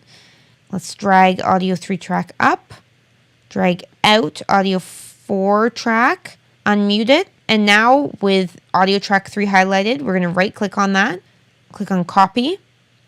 We will highlight audio track 4, right click, and push paste so that both sides of this stereo track have the exact same effect on it. Okay, we will move audio 4 back up and we will drag the audio on the timeline down. I'm going to shorten these few clips here, 5, 6, and 7. So we'll play it through again. Tucked away in the untouched Selkirk Mountains in southern British Columbia, Canada. I'm going to drag clip 6 over to 2903. Canada, halfway between Calgary and Vancouver. Okay, as soon as the dialogue finishes saying halfway in between Calgary and Vancouver, I will have clip 7 begin. Between Calgary and Vancouver, you will find the picturesque city of... Now I want to find the clip that shows the sign of Nelson. That would be a perfect clip to transition smoothly into clips of Nelson itself. So I'll push the minus key on my keyboard, and I remember that this chunk of clips has the Nelson views, and there that clip is. It's clip 45, so I'll highlight it, push Command X on the keyboard, bring the cursor over to that B-roll. I'm going to turn on the V2 track and turn off the V1 track, and Command V. Let's play that back. Calgary and Vancouver, you will find the picturesque city of Nelson, known as the prettiest town in Canada. Okay, you know what? I'm not sure if I like clip 7 there, so I'm going to highlight it and drag it to the right. I'm going to move clip 45 beside clip 6. Calgary and Vancouver, you will find the picturesque... Okay, we'll move clip 45 over and we'll drag 6 back out. Okay, so as soon as the dialogue finishes saying City of Nelson, I want that sun flare to show up. So we need to just scrub through this a bit. I'm going to drag that clip shorter, and where the cursor is where this sun flare begins. So I'm going to put my select tool over the cursor and now drag it to the left. Let's drag clip 45 shorter, and now we want to find a clip of Nelson that is picturesque. So we will go to the views of Nelson. Okay, I think we'll take clip 8, so we'll move clip 8 to the left, zoom in. Let's move this clip to the right, bring down clip 8. Known as the prettiest town in Canada, framed by... I'm going to grab clips 45 and 8, highlight them both, and move them to the left a little bit. Halfway between Calgary and Vancouver, you will find the picturesque city of Nelson. Okay, we'll move clip 8 over so that it begins around the time the next part of the dialogue begins. City of Nelson. known as the prettiest town in Canada, framed by... Okay, we will cut clip 8 there, delete the rest of it. Go through the Nelson Views footage again, and we'll highlight clip 9, push Command X, bring the cursor over to where we're starting our edit, and push Command V. We'll bring clip 9 beside clip 8. Framed by rugged terrain, including the famous Kokanee Glacier. So I want to actually have this clip begin closer to this middle point. So I'm going to go to the right and grab this lip tool. I'm going to click on it. You can see in blue, it's now in use. And where the cursor is, I'm going to push down on my Mac and drag the slip tool to the end of the clip. That has dragged the footage over while keeping the clip the same size. So let's push V so we have the select tool and play that through again. Framed by rugged terrain, including the famous Kokanee Glacier. Okay, I like how clip 9 is now, so we'll drag it shorter. Okay, and this is a 4K clip. You can tell because it's scaled to 50 instead of 100. So because the dialogue is mentioning the Kokanee Glacier, and this is the Kokanee Glacier, we're actually going to zoom in to 100% on this clip. So where it says scale, we'll type in 100, click off that. And now that we've scaled in, we're actually going to move the position over now. So where it says 960, we will hover over and we will drag that to the right. Let's just type in 1545. Okay, let's play that out. A rugged terrain, including the famous Kokanee Glacier. Okay, that works. We'll grab clip 10 and drag it over. This town's stunning landscape and many restored heritage buildings. Clip 10 is beautiful, but it's moving very slowly. It was filmed in slow-mo. I'm going to, with the clip highlighted, right click on it, and I'm going to go to speed duration. So we'll click speed duration. Where it says speed, it is playing out at 100% right now. Let's type in 180 and push OK. Now let's play that back.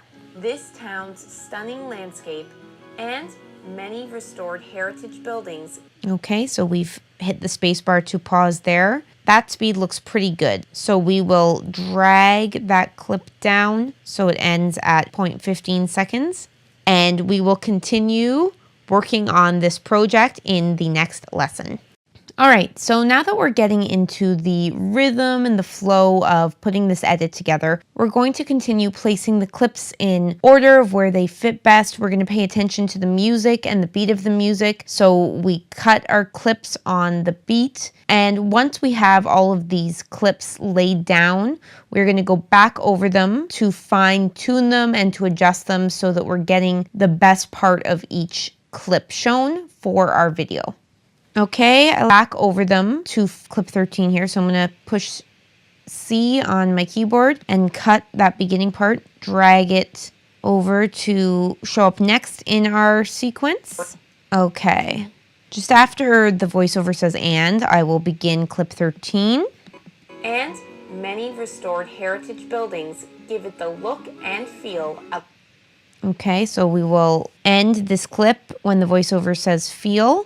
And because the prior clip in this sequence, clip 10, the camera move is going from right to left, I want to change up the camera direction in clip 13. Currently, it is also going from right to left. Let's right click on this clip. We'll go into speed duration and we are going to reverse speed. With that checked, we'll push OK. Now the clip is going to play from end to beginning instead of beginning to end. So I'll just show you that.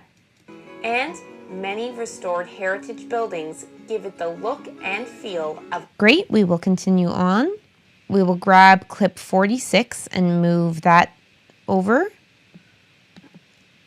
I will trim that clip and drag it over. Okay, we'll end the clip there. Grab my slip tool and move this clip over just a bit. We'll push V to choose our select tool. Now in this edit, we will introduce the host. And remember, we have 4 audio tracks underneath the shot of the host. So we're going to move these 2 tracks of music down. We'll drag them down once. Let's just move the audio up here, and we will right click on the audio tracks and add a track. Now, because I'm going to be using the A command a lot to highlight a bunch of clips at once and move them over, I don't want to accidentally try to move over a bunch of clips using the A command and drag the music by mistake. I'm going to push Command Z to undo that. So let's zoom out on our timeline. As you can see, currently this music is on tracks 5 and 6, and we don't have any other audio on that track. So I'm going to actually lock those 2 tracks. That way, if I push A and I move everything over, push Command Z to undo that, it will not affect the locked tracks. Okay, so I'll push V to choose the select tool. I'll zoom back in here, and I will bring over the first dialogue clip, which is here. So we will drag that with the audio over to our edit. We will bring the cursor to our edit, zoom back in on the timeline, and we're going to have the voice of the host heard while clip 46 is still playing. So we're going to actually move this over a little bit. We'll leave a few seconds of space in between the voiceover and the host dialogue. You can see with the waveforms here that we need to move this clip over a little bit. Another way to do that, besides dragging it on the timeline, is to hold down Command, and with Command held down on your keyboard, push the right arrow key, and that will nudge the highlighted clip over. When the host mentions people come for a visit and end up buying a home, we will put a shot that features some homes. So let's go back to our footage here. Let's go to clip 47. We will have these 2 white houses on the edge of frame. That's how we will end the clip. So I've just dragged the clip down in size. We'll drag clip 47 over the dialogue, bring the cursor there and move this over. And I like the clip starting at this point where you see Kokanee Mountain and you also see rooftops of houses. So I will drag that clip down. Now drag it to the left so it's right beside clip 46. Okay, we will bring that clip down in size. We will let the host be seen on camera from here to here. When the dialogue says, let's explore this hidden gem, which you can tell is right here. In the dialogue, there's a pause for a second or so, and then, so at that part, we'll bring the cursor back there. That's where we're going to show another clip, and we are also going to transition the current music that's being played into a more upbeat song. So as this video is viewed, when it is all complete, it will feel like a natural transition. You'll see what I mean as we go. We'll bring clip 13 over, zoom back in, and we will have this clip start. So I'm going to just drag the clip down where the sun flare here kicks in. We'll just drag that over the dialogue. Okay, so we will cut that clip there. Let's open up our music folder in our project panel, and we will bring down the clip that is called 20354828_acoustic-uplifting. We'll drag that down onto audio tracks 3 and 4 for now. Let's move this audio up, and we're going to right click in these audio tracks and click on add tracks. We'll push 0 for the add video tracks, and for add audio tracks, we'll push 2. Okay, so 2 more audio tracks have been created. We'll highlight the new music and drag it down to tracks 7 and 8. We'll now move it over, just zoom in here, so it starts to begin right where the next B-roll clip shows. I'm going to bring the cursor right up to the beginning of that track, and I'm going to hold down Command-Shift-D on my keyboard. That has created audio fades here. I'm going to unlock tracks 5 and 6. I'll push C on the keyboard and cut the remainder of the first audio track. Highlight and delete. Let's go over to the left here and click on A1 and A6. So all 6 of these audio tracks are in blue. With our cursor at the end of all of these audio tracks, I'm going to again push Command-Shift-D, and we've created fades over all parts of the audio. I'm going to just drag those fades so that they're smaller. The 2 music tracks will actually leave the fades longer. We're going to drag them out more all the way to where this next music track begins. And we're going to drag the fades on audio tracks 7 and 8 all the way to where this music track ends. So I'm going to zoom out on the timeline. Let's just have a listen to that. Let's go explore this beautiful hidden gem. Okay, so that transitions nicely, but of course we have to bring down the new music in volume. So I'll drag audio track 7 out, zoom in a bit more, push P, and we will put a point there in the music, so where the dialogue ends, above, and a pen point here, and we'll just drag that all the way to 0. Push V on this first highlighted music track on track A7. We'll push copy. We'll now highlight audio track 8 and push paste attributes. And the audio attributes volume, channel volume, and panner will be pasted, so push OK. We'll move A7 up, bring A7 down, and as you can see, they were pasted. So now let's have a listen again. Best local beer you're ever gonna try. Let's go explore this beautiful hidden gem. Okay, I'm going to drag this down. And as we zoom in and look at the dialogue, I don't want the pause in dialogue to be that long. There's a second or two of a pause right now, so I'm going to push C on the keyboard and cut A1, A2, A3, A4, and clip 12 right before the waveform shows the dialogue picking up again. Next, I'm going to highlight that part of clip 12 and bring it over much closer to where the dialogue here ends. And you can see in the waveform that it ends there. So let's have a listen again. Best local beer you're ever gonna try. Let's go explore this beautiful hidden gem. With that still highlighted, push Command, and we'll push the right arrow on our keyboard to move it over 4 spots, and we'll drag that back out. Let's have a listen again. We're gonna try. Let's go explore this beautiful hidden gem. Okay, we need to move the audio track up. The music's still a little loud, so let's grab this point on track A8 and we'll move it over more to where this point is here. So let's push copy and we will paste the attributes on track A7. Yep, there we go, and have a listen again. Let's go explore this beautiful hidden gem. Okay, that works for now. We can make final adjustments later on. Let's drag audio track 8 up and we'll drag all of the audio down. Now we're actually going to lock tracks A8, A7, A6, and A5 so they don't move around. And we will continue working on this edit with the more upbeat music in the next lesson. All right, we are going to continue working on our rough cuts. Now we have the more upbeat music beginning. We're just gonna zoom in on the timeline here. So we started the host dialogue off by seeing her say, "Welcome to Nelson," talking a little bit about it. The next major feature in Nelson that we're going to show dialogue of is going to be the hiking trails. Hiking is a huge part of this town's culture. People come from near and far to go to this town to hike these beautiful mountain and hiking trails.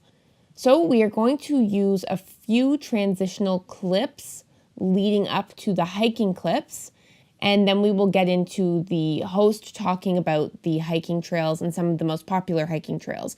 When I say transitional clips, I mean clips that we currently have as B-roll that don't have a specific part that they need to be a part of. I like to put, for transitional clips to lead up to my next talking point, I'll put wide shots of a town, I'll put shots of a road.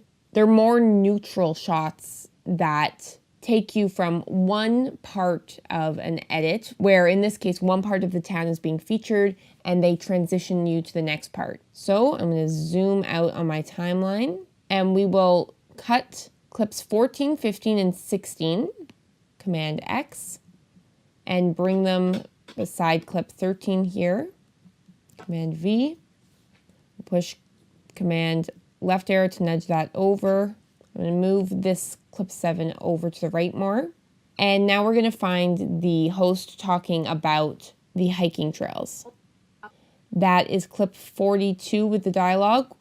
We'll also take the remaining B-roll clips of hiking, highlight those, push Command X, and we will push Command V to paste those. Clip 42, I am going to drag from the V2 track to the V1 track. I like to keep all of my dialogue clips on the V1 track and all of the B-roll clips on the V2 track to stay organized. I'll move these remaining 2 clips down. Great. I'm going to just move clip 7 way out of the way. We also have a few more clips showing Pulpit Rock, one of the hiking points that's mentioned. Clips 19 and 20. So I will highlight those, push Command X. And with the cursor here, I'll push the up arrow on my keyboard to take me right to clip 18. And let's review what we have so far from clips 13 on. If you're ever gonna try, let's go explore this beautiful hidden gem.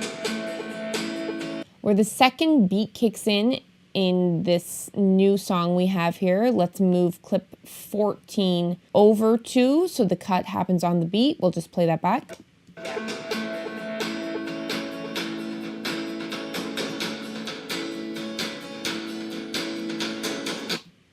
Again, where the beat kicks in, we moved the cursor to and hugged clip 14 up against. Now we'll move clip 15 and 16 over and continue on. Audio Jungle. Zoom in, bring 16 over just a little bit so that the cut happens on the beat.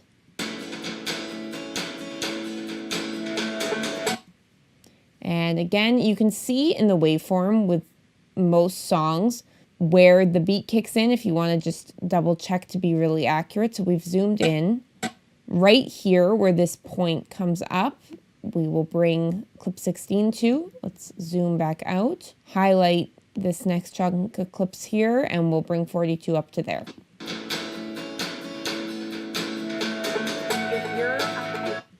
Now we need to bring the audio volume down because the dialogue starts. So I'll move that up, unlock audio track 7 and 8, drag this down. We'll zoom in. Let's push P. We'll put a point there. So a few seconds before the dialogue starts, and then we'll put another point there a few seconds into the dialogue. So I'll push V on my keyboard to bring this down. We'll bring the volume down to minus 22.92. Let's mute A8 for a second and play that back. If you're a hiker, then We will highlight A7 track, push copy, highlight the A8 track and paste attributes. Make sure the audio attributes are all checked in the paste attributes window. They are, so we'll push OK. And we'll unmute that. Let's bring this audio back down and we'll continue on. Let's scrub to about halfway through the dialogue part and listen on. trails offer a beautiful view. A favorite amongst locals is Pulpit Rock. Okay, we'll bring 17 and 18 over so they're hugged up against clip 16. And let's play that back. If you're a hiker, then you will absolutely love Nelson.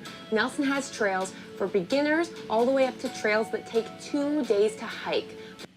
I'm going to trim clip 18 a little bit more so that it ends with this pause here. So let's just play that back. Days to hike, but I promise you those trails offer a beautiful view. Yeah, that works. I like seeing the host at this point where the talking starts. But I promise you those trails offer a beautiful view. And we'll bring 19 and 20 over as she's saying a favorite amongst locals is Pulpit Rock. I'll actually bring that over more. Again, you can see there's a space here, so I'm going to have clip 19 go a little bit over her speaking at this point. Let's watch that through. Beautiful view.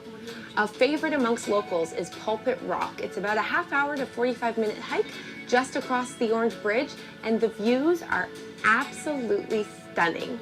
I'm going to take out the part where the host mentions the Orange Bridge in this dialogue because she mentions it a few times throughout this video and it's a little tedious. So just across this part here, I will push C and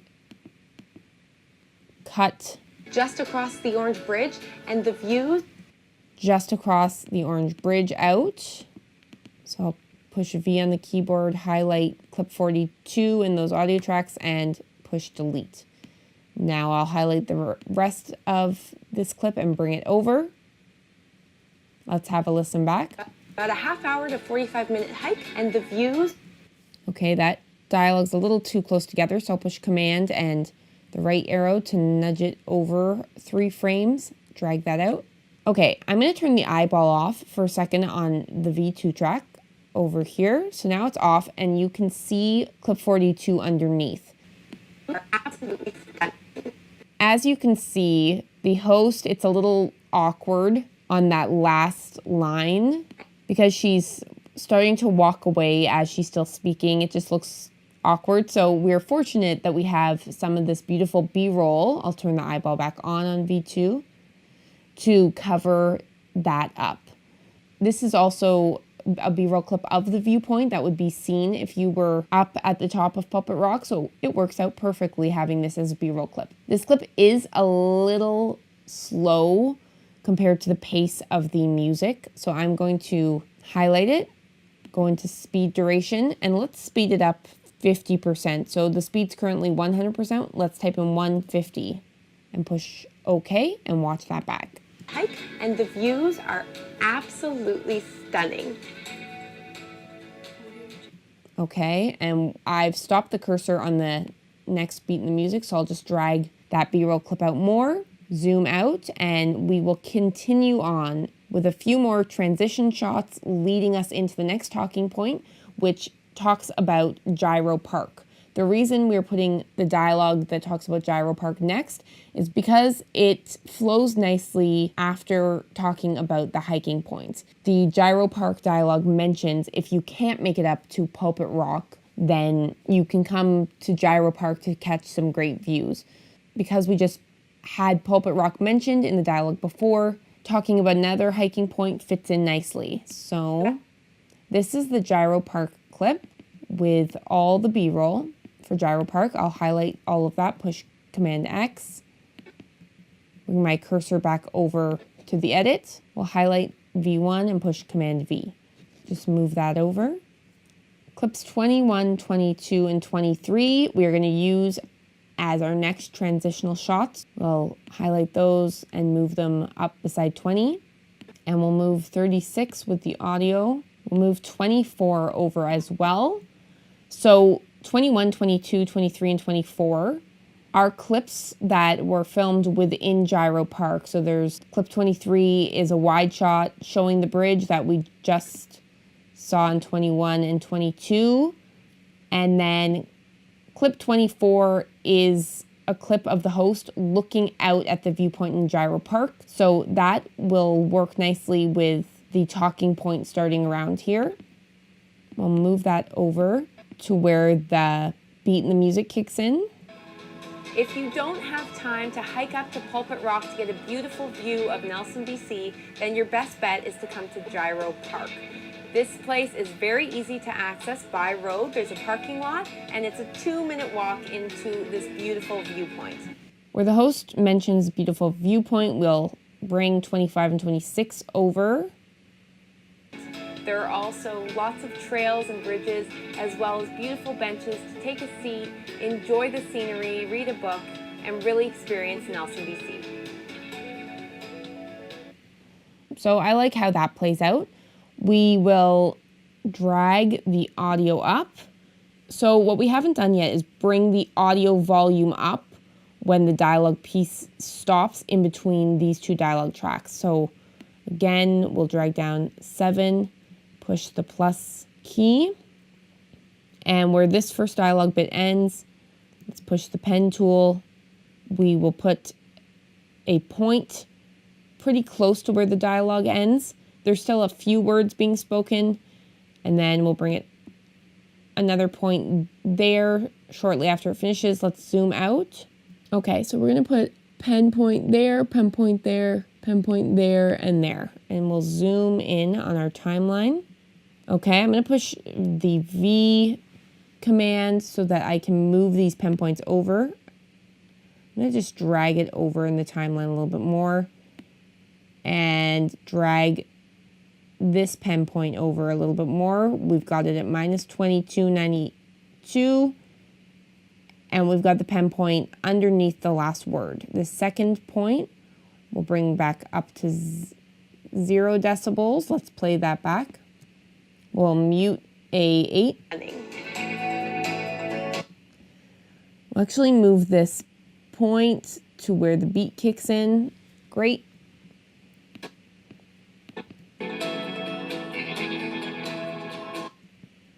Okay, so we've zoomed in. We're going to mute A8, drag A7 down, get our pen tool, make a point just below the end of the audio there, and we'll make 2 more points close to the beginning of the audio there.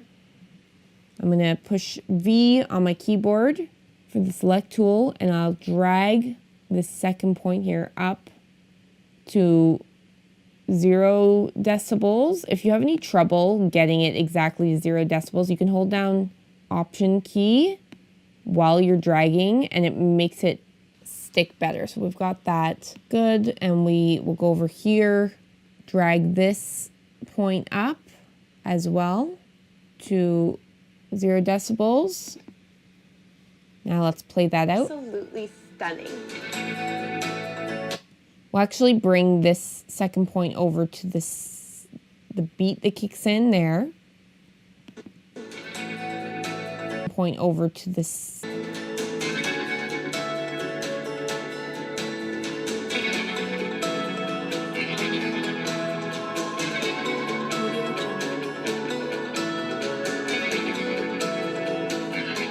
If you don't have... Okay, we're gonna move this point to where the beat kicks in and have it at -18.99 because the volume of the song here lowers a little bit naturally. Okay, that's good for now. We'll drag A7 back up, highlight it, push copy, highlight A8 and push paste attributes, push OK, take mute off, drag the audio clips down. Okay, let's cut the second music track there and bring down the track 6821156_warm-summer evening. We'll bring that down. We're going to unlock audio tracks 5 and 6 and bring this third song on to tracks 5 and 6. We'll move it a little bit under the last dialogue part. Move the audio up. Push Command-Shift-D at the end of that. Let's move it over to just a few seconds under the dialogue finishing. We'll go to the end of the acoustic uplifting song, push Command-Shift-D, and that didn't work because we have to actually highlight A7 and A8. Now we can push Command-Shift-D again, and it worked. Let's drag that clip to the end of the dialogue so it lines up. We'll bring the fades on the acoustic uplifting song out more. We'll drag the warm summer fades out more. Push P. Let's put a mark there in the dialogue where you can see the waveform get really big. We'll put another point at the end of the dialogue. We're going to do the same thing for A6. Push V. Book and really experience an LCBC. Okay, where the guitar hits in the music, that's where we'll actually end clip 26. Let's zoom out in the timeline to look at that. Okay, so there we go. We'll continue on with the remaining part of the edit in the next lesson. And once we have pieced it all together, we are going to go in, fine tune it, move things around and adjust them so everything looks perfect. And then we're gonna start color correcting and adding some other cool effects onto these clips to make the video great. We'll see you in the next lesson. All right, continuing along here, we are going to highlight clip 27, push Command X, move that beside clip 26. We're going to grab clip 50, Command X.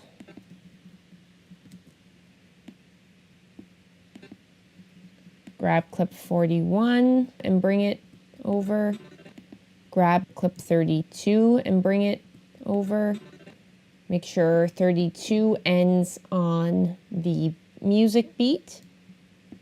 Grab clip 28, Command X, and move that over on the timeline.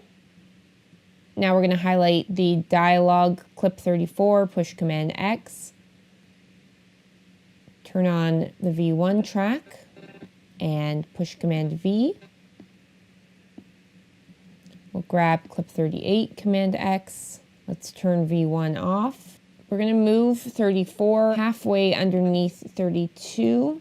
Move the clip of the bridge over, move 28 over to the right and drag it out more. The waterfront here in Nelson, BC is absolutely stunning with views of the magnificent Kootenay Lake and Bob, the Big Orange Bridge.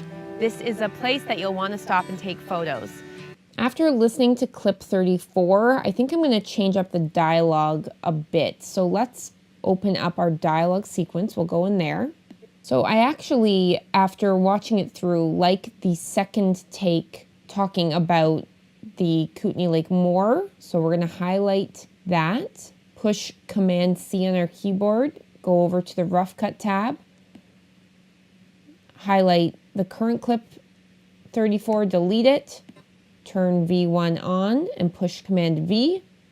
And as you'll see here, because we didn't move the two audio tracks that were part of the guide audio, when we paste this clip down, the audio tracks cut directly through the music. So let's highlight the two audio guide tracks and push delete.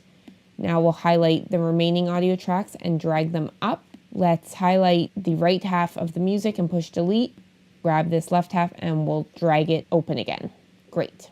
Let's also zoom in here and we're going to trim the new clip 34 because you can see the waveform and the dialogue starts there. So we'll trim this excess and now we'll bring it over slightly under clip 34 and play it out. Waterfront in Nelson is stunning with views of beautiful Kootenay Lake and Bob the... There we go. Yeah, I like that more.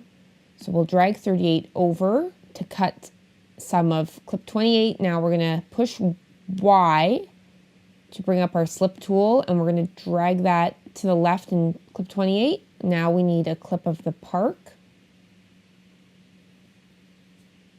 So we used a clip of the park in an earlier part of the sequence, but I actually prefer it to not be a transitional clip and to rather show when the host talks about the park. So it's clip 41. We're going to highlight it and drag it over top of that dialogue. And now we're going to highlight this chunk of clips here, 32, 28, 38, 41, and 34, and drag it up towards 50 and against clip 50. Now let's get a shot that shows the water.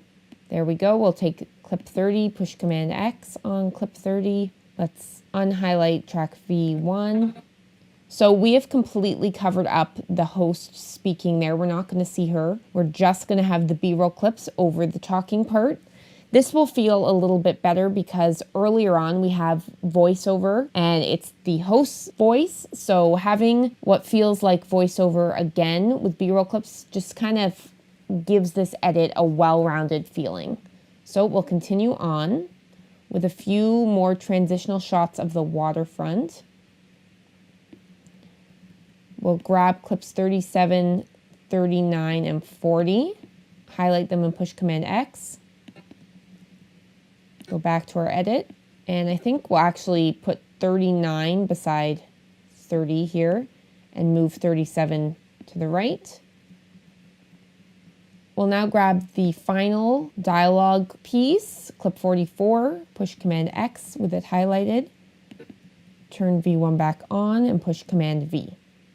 Clip 44 is the final dialogue piece, and the dialogue is summing up what this video is all about. So it's saying there's so much to do in Nelson, no matter what you come to do, there's something for everyone. So that's great. So we'll let that clip play out, showing the host a little bit longer, and let's grab clip 29, push Command X.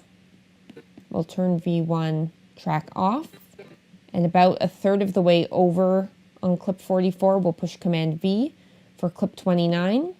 Clip 29 will be our final clip. So we're choosing it as our final clip because it's a beautiful shot. It follows the host's feet walking through leaves, and then it continues on through this fencing here, showing a beautiful shot of the mountains and Kootenay Lake.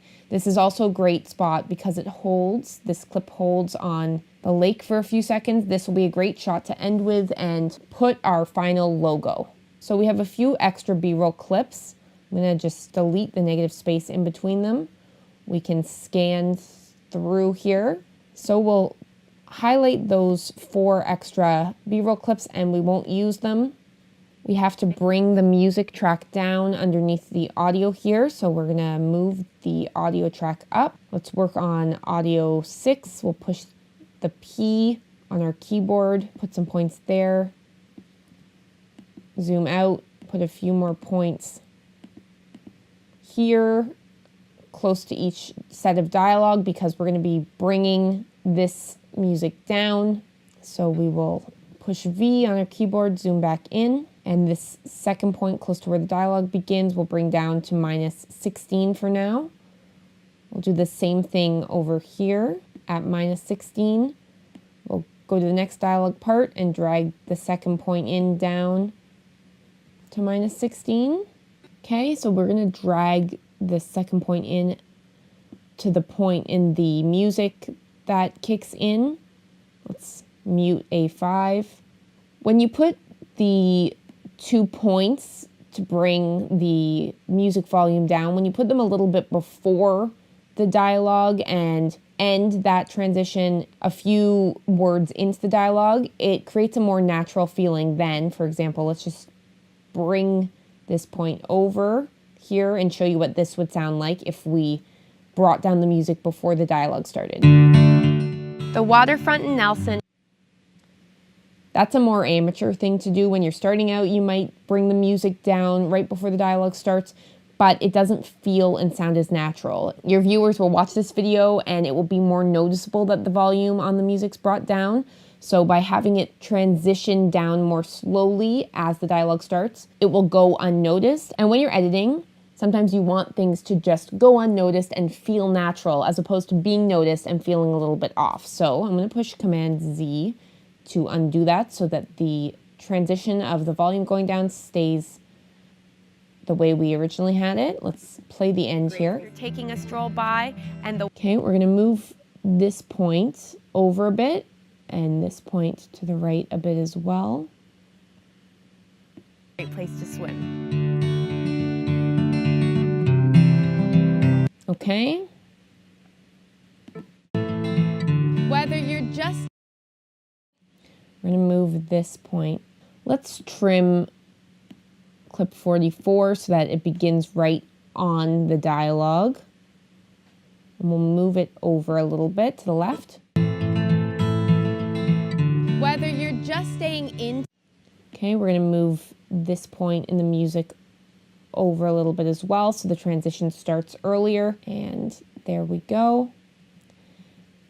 Now to highlight both of these pen points, we will click on the first one here to the right, hold down Shift on your keyboard and click on the second one, and then we can drag both of them over together. hidden gem.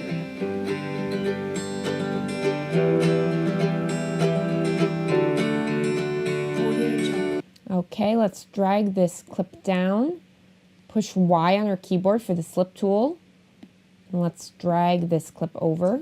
So much to do here. This is a traveler's dream and a real hidden gem.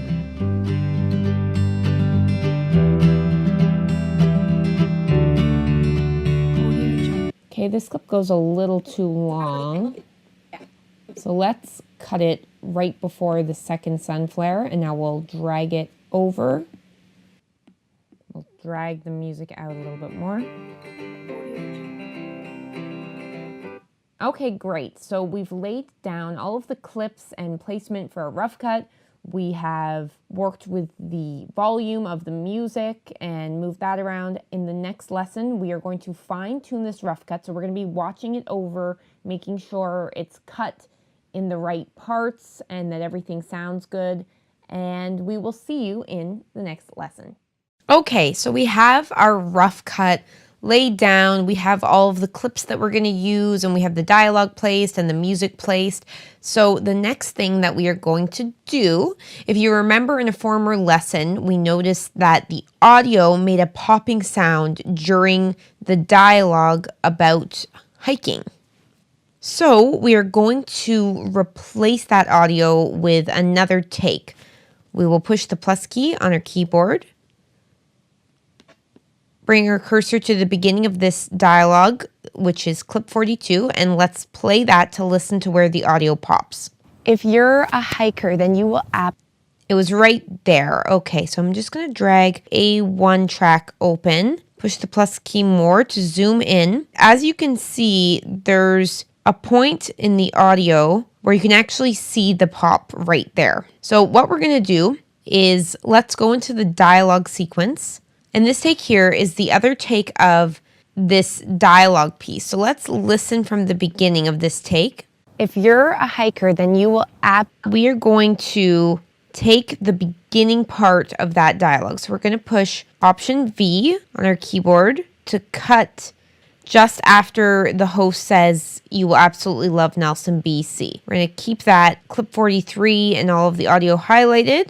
While this is highlighted, let's push down Shift on our keyboard and click on the A1 track and A2 track, the audio there within the timeline, to unhighlight those first two tracks. So now when we push Command C to copy the highlighted dialogue and audio, it's going to not bring over the guide audio. We'll go back over to the rough cut. Let's turn on the V1 track. We'll zoom out a little bit and push Command V. Okay, so what that did was directly replaced the dialogue at the beginning. Let's have a listen back to make sure that sounds correct. We might have to move a few things around. If you're a hiker, then you will absolutely love Nelson, BC. Nelson has trails for The new dialogue that we just used as a replacement cuts into the previous dialogue a little bit, so we'll just zoom in here using the plus key. With the clip 43 and the audio highlighted, let's hold down Command on our keyboard and nudge this dialogue over using the left arrow key. Next, we'll highlight clip 42 and all of the audio and drag that out to hug against 43. So that should work better. In the next lesson, we are going to be color correcting clips. So stay tuned and we will see you in that lesson. Okay, so in this lesson, we're going to be color correcting clips. So let's push our minus key on the keyboard to zoom out. We'll bring the cursor to the very beginning, the first clip here.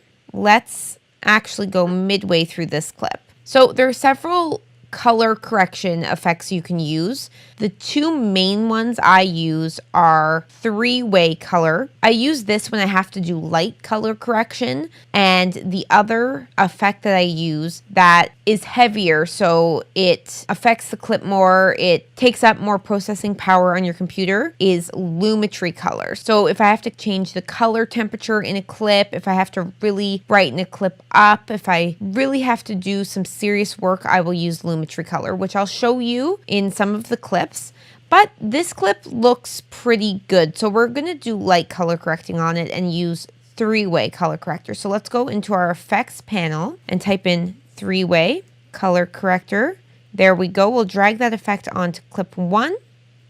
And as you can see, it shows up in effect controls over here. I'm going to just exaggerate some of the options we have so you can really see what they do. So if we go into input levels here and we click on this middle part here, we can drag it to the right. As you can see, it is adding white to the clip. That's as far as I can push it. So you can still see the image in the clip, but it's extremely white. It usually sits at 1. If you bring it lower, it really darkens up the clip. Let's keep it at 1. Everything looks properly exposed here. I like the contrast in the clouds. I like the contrast in the lake. I'm going to make this clip a little moodier, a little more dramatic. I don't want it to look unnatural, but I do want to add a bit more dynamic to the clip. So I'm going to grab this pointer in the input levels, the one that's closest to the black side of the scale, and I'm going to drag it in. Let's move this out more so we can see the number better. So I'm going to drag this in. Let's click on this number here and just push 20. There we go. If we want to compare, so as we're adding color correction effects, our eyes may get used to the effects and we won't really be able to see as we're working on it the difference in the effect. So to turn the effect off, you go up here and you can toggle the effect on and off. So that's it off so far, that's it on. Let's scroll down in the 3-way color correction. Let's drop down saturation and let's bring up the master saturation to 135. We'll click away. That brings some more color into the clouds here, so a little bit of yellowy orange, so you can tell that the sun is over here. It also brings color into these clouds here and the reflection on the lake. Go back up and we'll toggle the effect on and off again. So as you can see with it off and it back on, I've done very light color correction with this effect here. It hasn't been dramatic, but the clip still looks natural. It just looks more enhanced. Another thing that you can do if you want to give it a more sun-kissed look, you can go into the midtones here and bring the circle closer to the orange. As you see, I've done this and it really feels like a sunny morning now. If I brought up the orange in the shadows, it makes it look even more sun-kissed. Let's bring up the highlights as well. You can see as I move the color around in the highlights, you can see that the highlights of this clip are changing. You can see that in the clouds. So as I'm over to this purpley blue, you can see here that the cloud highlights are really changing colors. To undo this, you can reset using that arrow here. I'm going to also reset the shadows. Let's just show you what the shadows do as well. So I've brought the shadows all the way over blue, and you can see that affects the shadows in this clip. So over here and over here, you can see those are blue. So let's reset the shadows. There we go. And again, let's toggle the 3-way color corrector on and off. So that's it off. This is it on. I'm going to lower the midtones a bit and just have them very slightly going into the orange. So it makes the clip a little bit warmer, but again, it's nothing drastic. Okay, because we have several clips that were filmed in this area around this time, I'm going to click on this effect and push Command C so that I can copy it. And now we will go to clip 2. Let's click on clip 2. We'll click in the effects control and push Command V. And that copies that effect directly onto clip 2. Let's toggle it off, toggle it on. So let's go to clip 3. We'll highlight it again, go into effect control, push Command V. Now in this clip, I want to brighten up the areas that currently are quite dark because of shadows. So let's scroll down and let's drag the input levels to the left more. As you can see, I've dragged the input level all the way to the left, and that has lightened up and shown more detail in the darker areas of this clip. Go to clip 4. Okay, clip 4 is actually filmed in a different setting now. Let's highlight it, click on effect controls and push Command V, and I don't like that look. It's too dark and the details have been lost now, as you can see in the mountain. So let's go to the effect here. And with this half circle arrow here, we're going to push it to reset the effects. So now we have the three-way color corrector on clip 4. We haven't added any elements to this effect yet. So let's do that now. We'll scroll down and where it says master saturation, I'm going to click and I'm going to push 130. We'll toggle that on and off. That's made a very subtle change in the trees here. You can see in this clip they're looking a little bit greener rather than black when the saturation's on. We'll go into the input levels and using the middle pointer, we'll scroll it to the right so that it goes to 1.2. That's brightened it up a little bit. I like to stick, usually I will only bring up the middle input levels to 1.3. If you push them too much, things start to look very dull. I'll show you. Very flat. So I'm going to push Command Z so it remains at 1.2. Okay, we'll go down. Let's bring the left pointer in the input levels over to the right a little bit so it goes to 7.6. And let's toggle that effect on and off. So it's very subtle on this clip, but that's as much as we'll do to it so it remains looking natural. Let's add actually a little bit of orange to the midtones and see how that looks. I'm close to the center of the midtone circle here. I'm just going to click slightly to the left towards the orange. I like to push the color a little bit that I'm adding to see when it starts to look unusual, and it definitely looks unusual there and unnatural, so let's drag it back down. We'll very, very slightly add a little bit of orange. So it's barely noticeable, but I've slightly tried to warm up this clip a little bit because the previous clips are warmer. I'm going to click on the three-way color corrector here in the effects controls, push Command C, we'll scroll over and continue on with clip 5. Okay, we'll paste that. Continue on to clip 6. Command V in effect controls to paste that. Go to 45, push Command V. That actually works. It brightens up the clip and makes it a little bit warmer. So I'm happy with that. We'll go to clip 8, click on it, push Command V. Okay, I don't really like the three-way color corrector on this clip, so let's click on the reset effect button, scroll down, and as you can see, this clip, it's exposed decently for the trees and the buildings, but when you look at the sky, it's overexposed. You can't see any detail at all in the sky or any separation from the mountains in the sky. So when things are filmed and they're overexposed, you've lost the detail. So unfortunately, you can't really bring it back using three-way color corrector, but let's see if we can bring in a little bit more detail in the other areas of the clip. So we'll go to input levels, drag this left pointer. So we'll bring it a little bit to the right. We'll bring it to 21.9. Now let's go to this mid part of the input level and we'll drag it to the left so that it's 0.8. We'll also go to the output levels, and from the white side, we'll drag that in a little bit so it's 247.4. Let's just toggle that off and on. Okay, so as you can see, more detail has been added to this clip now.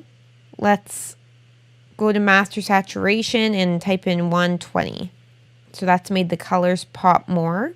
Okay, I'm also going to again add a little bit of orange to the midtones because currently, although these colors in the leaves and the houses are starting to pop because the saturation has been brought up, you can still really feel that it was a very dull day. So let's add a little orange to make it feel a little warmer. Okay, we'll toggle that off, back on again. Okay, I'm happy with that, so I'll click on three-way color corrector, push Command C to copy that latest effect. We'll go to 9, highlight it, and push Command V. Okay, so that looks too dark. It's almost made it look underexposed. So we will click the reset effect arrow. Let's bring up the master saturation to 120. We'll go to the midtones and bring in a little bit of orange to make it look like a sunnier day. Let's toggle that on and off. Okay, I'm happy with that. So I'm going to click on it, push Command C to copy this latest 3-way color correction effect. Go to clip 10, and clip 10 is actually filmed in the same spot as clip 8. So let's go back to clip 8 for a second. Click on that, and we'll copy that 3-way color correction that was on clip 8. So Command C, bring the cursor over to clip 10 again, highlight clip 10, Command V. Okay, so as you can tell from clip 8 to clip 10, the cameraman obviously changed his settings a bit because with the exact same effect on clip 10 that's on clip 8, clip 10 looks much darker. So let's scroll down and we'll move the input level on the left over to the left more. We'll move it all the way to the left.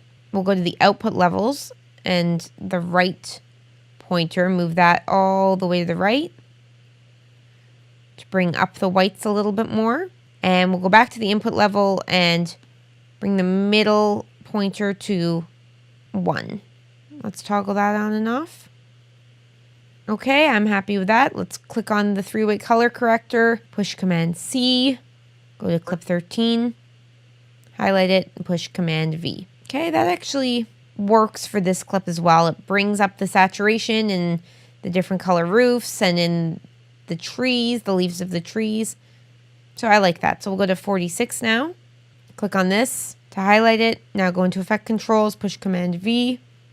Okay, I've just brought the playback in the program panel to full, and I've turned off the toggle proxies because the clip looked a little too blurry for me now that I'm color correcting it with the toggle proxies on and the quality for playback at only 1/4 of the original resolution. So with it on full, I'm happy with the way that looks.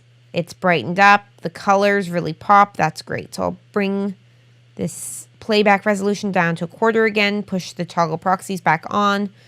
So as we put the 3-way color corrector on these clips, this doesn't slow down. So I'm going to go to 47, click on the Effect Control panel, push Command V.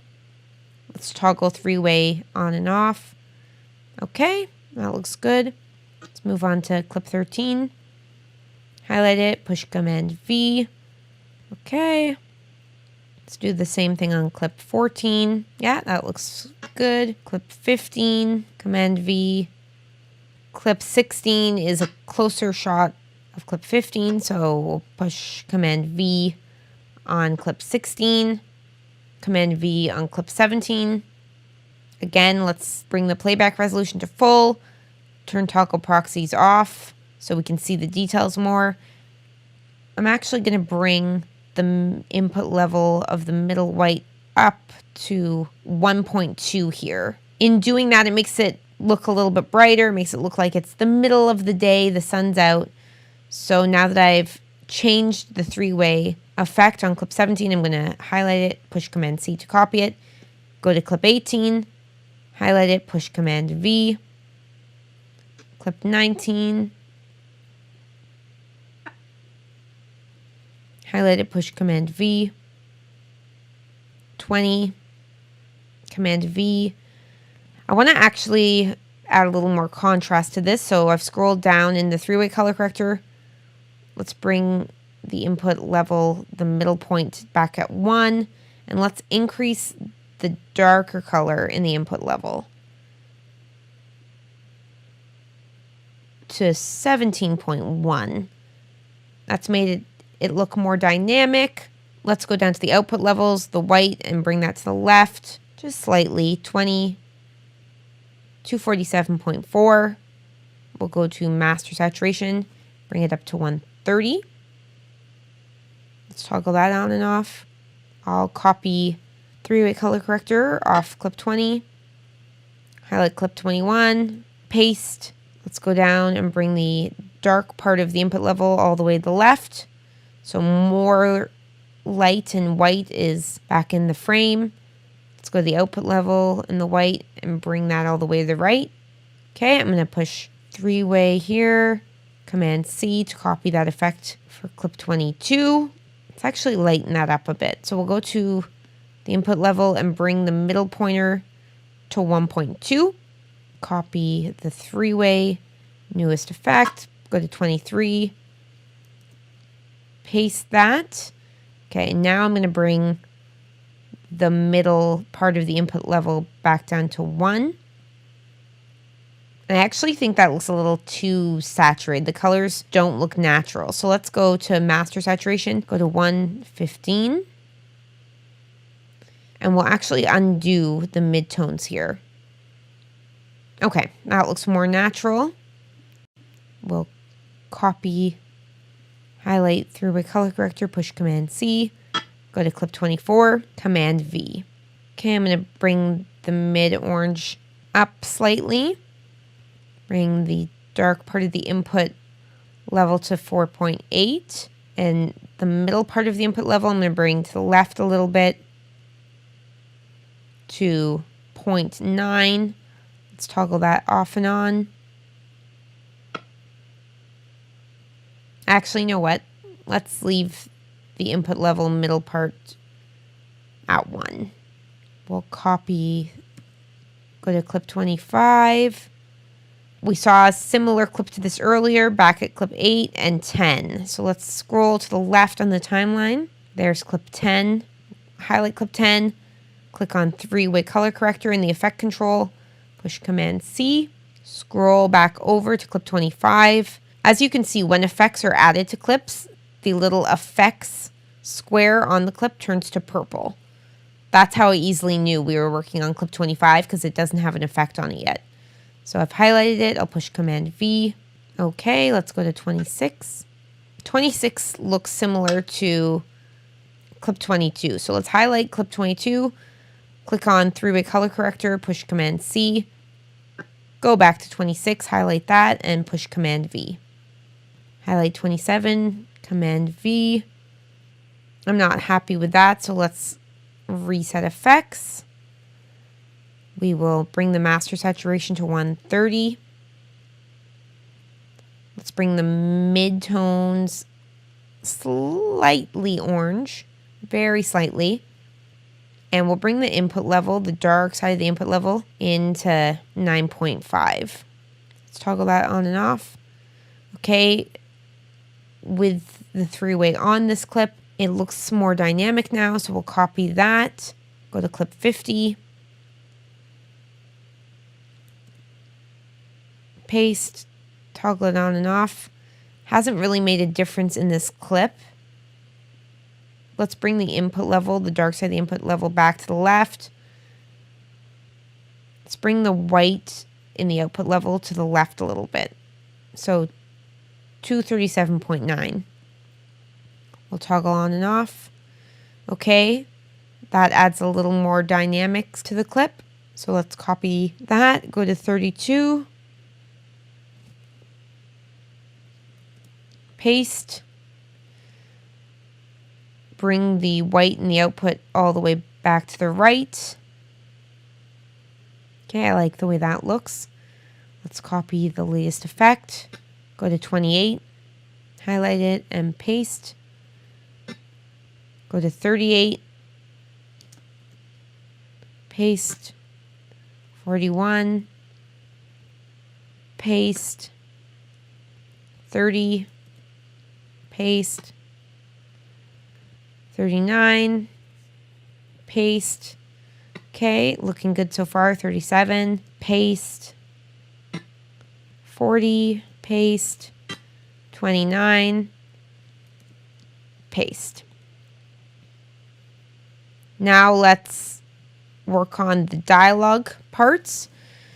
So we're at clip 12. We'll highlight that, paste. That actually looks pretty good. Let's scroll through to another part, toggle it off. I'm going to bring the mid input up to 1.2. Let's toggle it on and off again.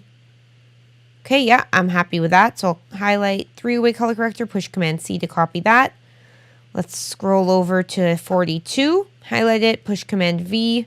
Let's bring the input level, the mids down to 1. Okay, I like that, so we're going to copy that. Scroll over to 36, highlight 36, Command V. We'll scroll down. Let's bring the input levels, the middle white to 1. Let's bring the dark part of the input levels to 6.7. Now let's bring the mid up to 1.1. Toggle it off and on. Okay, for now, we'll keep the three-way color corrector like that. Copy this latest effect. And now we've gone to 44. Okay, for clip 44, the white balance is off. As you can see, it's outdoor. It was shot outdoors, but it looks like the white balance was set to tungsten white balance. So it was probably set to around 3200 Kelvin, but shot outside in 5600 Kelvin lighting. You can tell because the host skin tones are very blue. Everything looks very blue. So let's highlight it, and I'll push Command V for three-way color corrector. We'll just reset this effect. Scroll down. Let's bring the midtones oranger. Okay, so I've brought the midtones all the way as orange as it can go, and it looks funny, right? It doesn't look natural. She looks weird. Let's add orange in the shadow and orange in the highlights. It looks weird. This is where I'm going to use Lumetri. It has heavier processing power, but it does a much better job of correcting white balance. So let's click on three-way color corrector, push delete on the keyboard, go up to Windows, scroll down to Lumetri color and click on it. Okay, it has opened up for me in my work setting another panel. So let's drag this over. As you can see here, we've got the temperature. Okay, let's drag the temperature over to the right, all the way, 100%. Okay, that looks unnatural as well. So we'll stay at 60.9 for now. As you can see here, I'm just going to drag the Lumetri panel over. The effect has been added in effects control. So let's toggle it off. You can see how much bluer it is with it off. We'll toggle it back on. That's better. We'll do a few more adjustments with the Lumetri color, and then we'll continue on our edit and come back to it, because sometimes when you're editing and you're looking at a screen for a long time, your eyes start to get used to the coloring. So we want to make sure this looks good, and that's why it's good to rest our eyes, look at something else, and then come back to it. So we'll work on it a bit more for now. Let's bring the exposure up to 0.2. We'll bring the whites up to 10.5. Let's also click on curves, and we'll click on the blue circle of curves, and let's drag this blue line down a little bit. We're dragging it down because it's still too blue. So by dragging it down a little bit, it's taking the blue out of the clip. As I drag it more, you can see the blue's really taken out, and it's leaving the colors of green in the clip. You can also turn on individual aspects of Lumetri by clicking this check mark. Now you can see that effect's back on. So I've moved the blue curve slightly to the right. Let's turn it off. Turn it back on. Okay, let's click on basic color correction. Let's move the blacks up to 20.3. Let's move the saturation to 115. We'll go over to the effects control panel, toggle the effect off, toggle the effect on. Okay, so it looks much better now. Let's hit this drop down arrow to bring Lumetri color up so we can't see any of the options that we were previously using. Let's go into the effects and let's type in contrast, and we'll bring the brightness and contrast effect over into the effects panel. Where it says contrast, let's type in 10. So can you see the contrast that's been added to elements of this clip? I'll just toggle the effect off and on. It's a little too contrasty for me. I'm going to bring it down to 7. Toggle it off, toggle it on. As we continue working on the final details of this edit and our eyes look away from this particular clip and then come back to it, we might change this clip a little bit more, but overall right now I'm happy with it. In the next lesson, we're going to put a few more effects on certain clips that are shaky. We're going to change the direction of some clips, and I can't wait for you to learn it. This really helps tell the story of your edit, and we will look at this more and learn how to do it in the next lesson. In this lesson, we are going to learn how to make shaky footage not shaky anymore. So I'm going to just push the plus key on my keyboard to zoom into the timeline. And we will get started with clip 2 here. I'm going to temporarily mute the music track so I can talk as we go over this clip. So let's just play clip 2.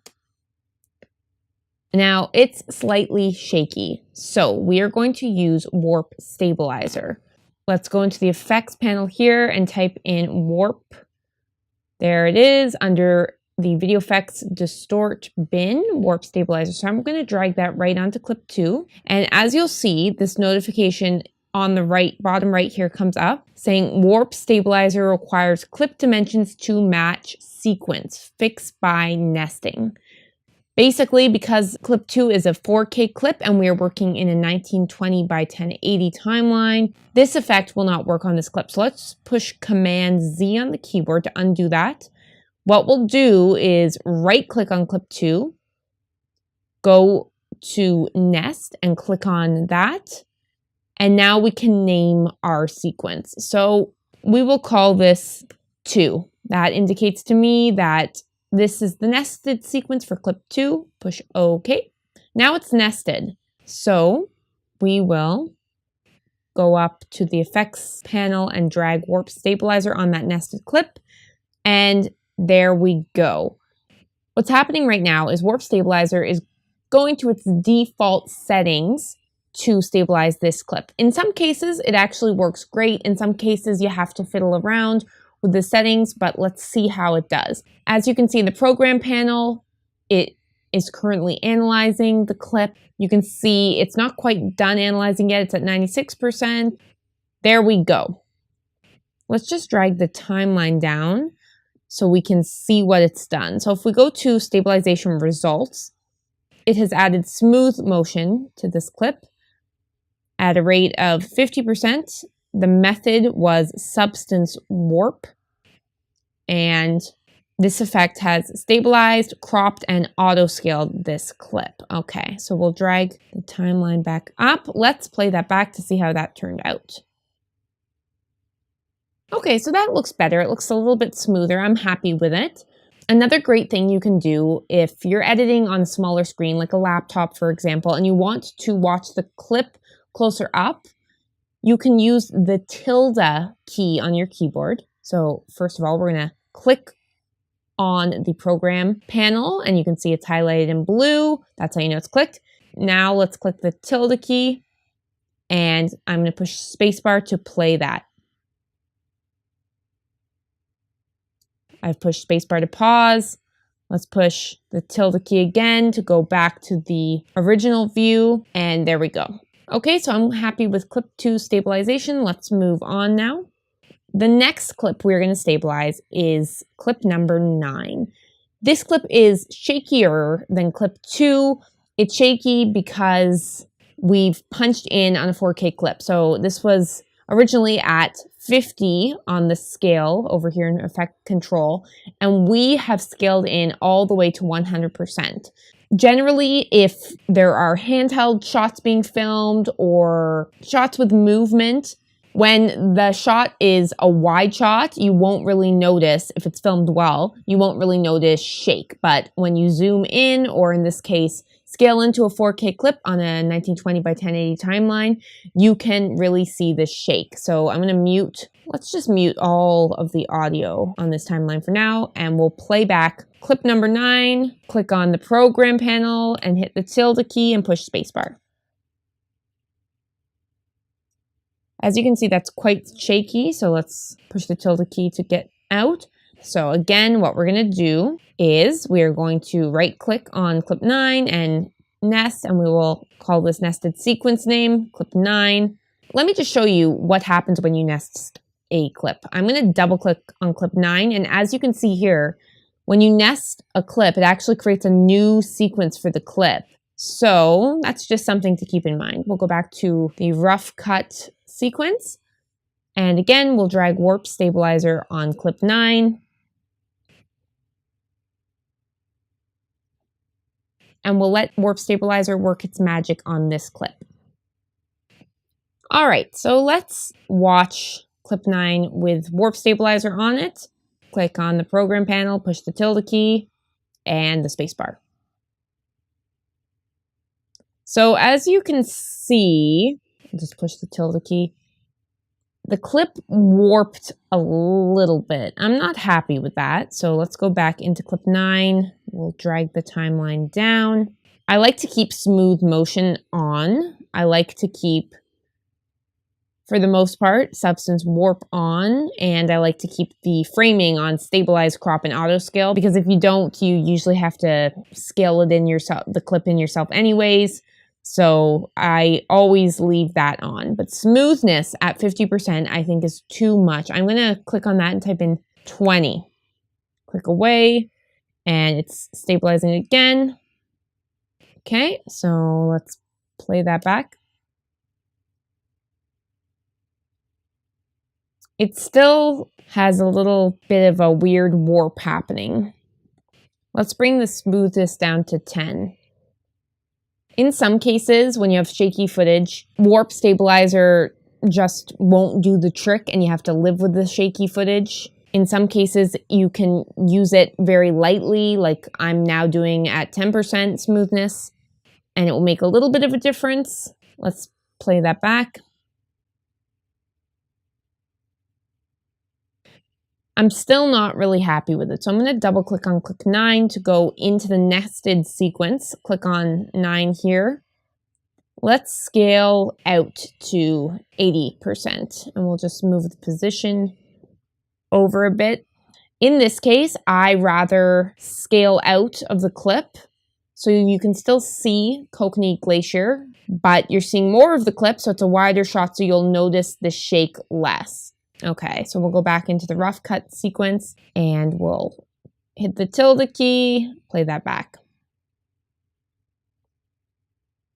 Okay, so I'm not really happy with that. Let's try a few more options within Warp Stabilizer to see if we can get this clip looking smoother. Let me just show you what changing a few things in this effect will do to the clip. So I'm going to click on Borders, Framing, and Stabilize Only. Now let's play that back.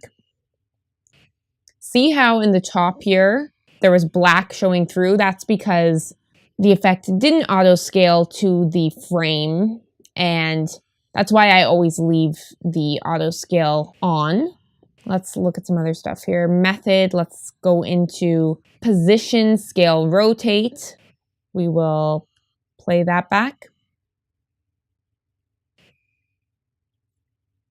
You know what? That actually did an okay job of making this clip a little less shaky, but it still showed the frame going in and out. So let's go up to scale here and type in 110. Okay, now let's play that back. That actually works fairly well. Okay, so we will use position, scale, rotation instead of substance warp on this clip at 10% smoothness. I'm going to just bring that drop down arrow up. When you use Warp Stabilizer, depending on the clip you're using it on that has shakiness, you're going to have to customize each setting within Warp Stabilizer and try out a few different things to see what looks best.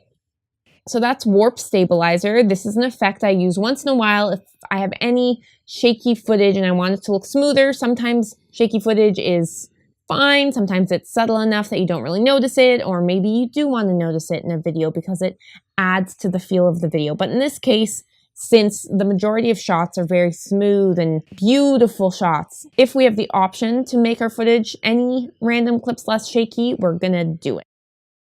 Hi everyone, welcome back. In this lesson, we are going to reverse the speed of some of our clips. Let's zoom in to clip 4 rather, and we'll just play that back.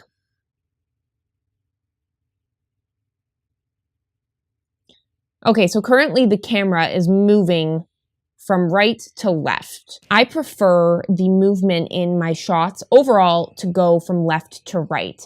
I prefer this because when you read, your eye reads from left to right, and it's more visually appealing to view something going left to right in most cases. Not in all cases, but we're telling a story. The story is moving forward. It feels good to have clips move from left to right. So to do that, let's right click on clip 4, go into speed duration, and we will click on reverse speed, push OK. Let's highlight the program panel, click on the tilde key on our keyboard, and hit the spacebar to play.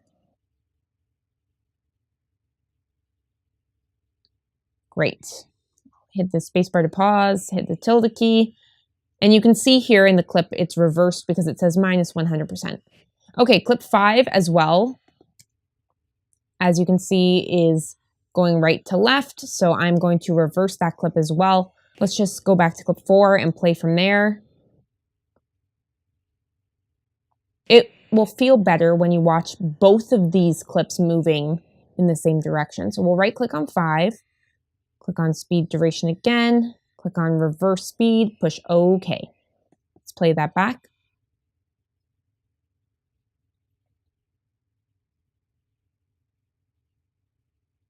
Great. I'm okay with clip 6 going from right to left because this shot's revealing the mountain tip here through the trees, so it feels a little different. So we'll keep that the way it is. Clip 23, we are going to reverse the speed of as well. So we'll right click, go into speed duration, reverse speed, push OK.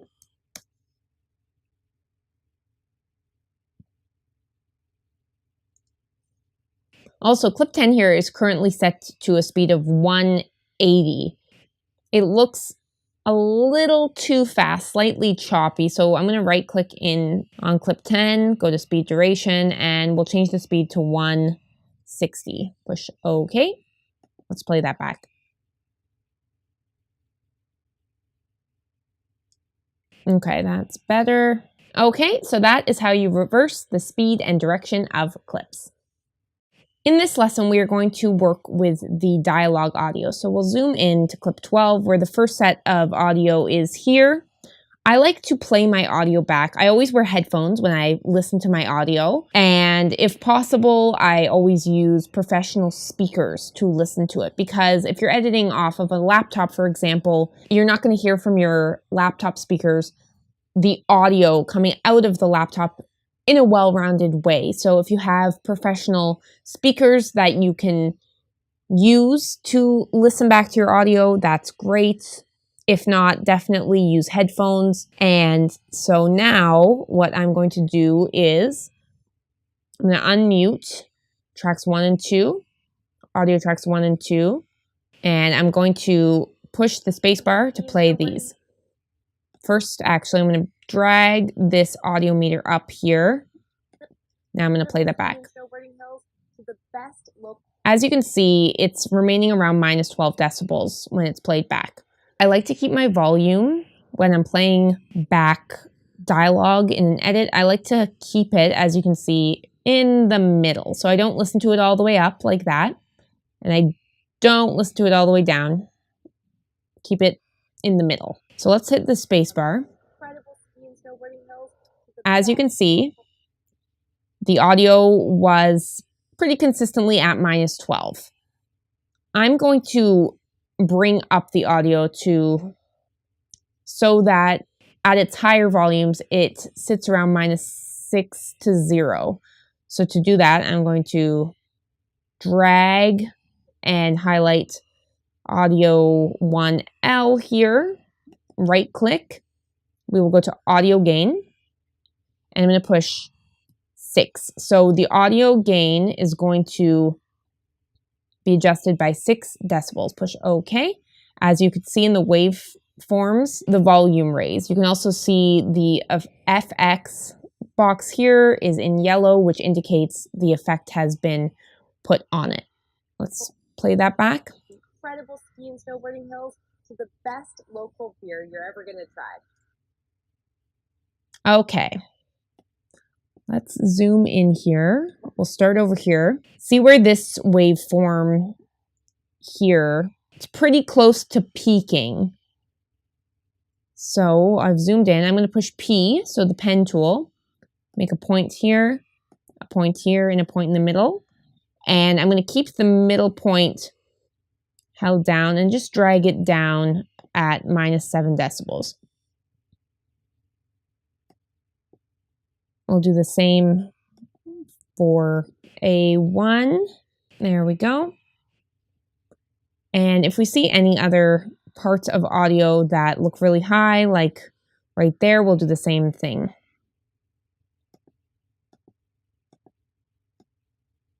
This brings the volume down on that part that we're treating. You don't want to bring it down too far, but you want it to be more aligned with the rest of the audio. Best local beer you're ever going to try. We'll do the same here.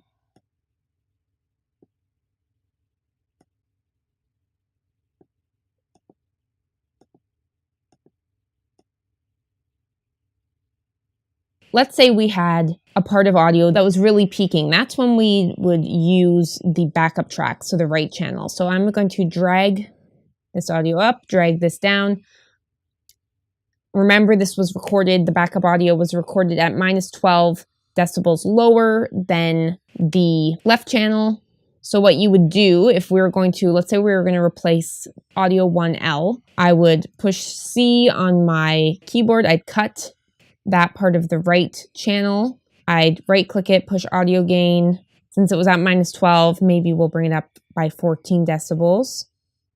So it's still brought up less than this audio because remember we added 6 decibels to this audio.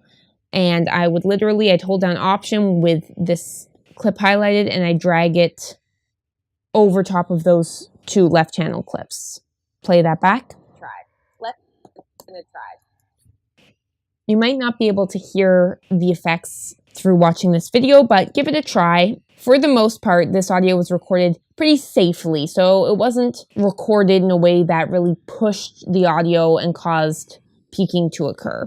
So we'll scan the audio, and if we see any other major parts that we need to bring any peaking down, we will. We'll also adjust the audio now. So I'm just going to push Command Z, because we didn't need to Command Z again, and Command Z a few more times to remove the cuts there. Okay, so let's go to the next dialogue clip here. As you can see, audio 5L, the waveforms are pretty low. So I'm going to highlight audio L, and I'm going to go to audio gain, and I'm going to bring them up, the audio up by 10 decibels. Okay, let's play that back. Hiker, then you will absolutely love Nelson Beast. Let's bring it up a little bit more. 2 decibels more. See, Nelson has trails. So as you play back, watch the audio meter over here. You want your audio to be around -6 and 0. As a safety, between -12 and 0 is good. Because this video would be played on a website and many people would be listening to it on their computer, potentially with not so great speakers, in that case, I push the audio a little bit and keep it around -6 to 0. You want to avoid the audio going into the red though. So you want to avoid it going any higher than 0. So let's just, I'll show you. We'll highlight this and audio gain. Let's add 20. See that? Everything is peaking. You can tell the audio here is all clipped. It's just flat clipped out. I'm going to turn the volume down and let's play that back and watch the audio meter here. Beginners all the way up to trails that take 2 days. See how the audio was constantly in the red? You want to avoid that. So let's just push Command Z to undo that. We'll move on. We'll highlight audio 1 and audio 2 track for audio 3L. Go into audio gain. Let's bring that up by 7 decibels. It's a little too hot. You can see it was hitting the red a little bit more than we'd like it to. So back into audio gain, let's push -2. Okay. Okay, so that is better. We'll go over here to clip 34. Highlight audio track 1 and 2. Right click, go into audio gain. Let's add 5 decibels. Okay, that looks a little hot. Let's go back into audio gain and push -1. Okay. There's some spots here where you can see it's peaking. So where the host says Bob, the audio peaks. So in this case, we will use the backup audio, audio 2R. I'm going to push C on my keyboard and cut this part of the audio out that says Bob. I'm going to click on audio 2R, hold down Shift and highlight both of those cut out parts of the audio 2R track. Right click, go to audio gain. Let's add 12 and push OK.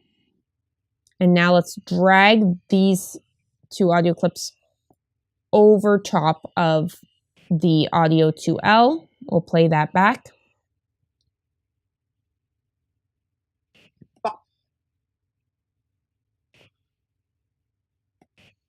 Okay, so that is better. Now let's go to the final dialogue, highlight audio tracks 1 and 2, right click, push audio gain. Let's add 5 decibels. Enjoy beautiful Nelson, BC, or you're exploring.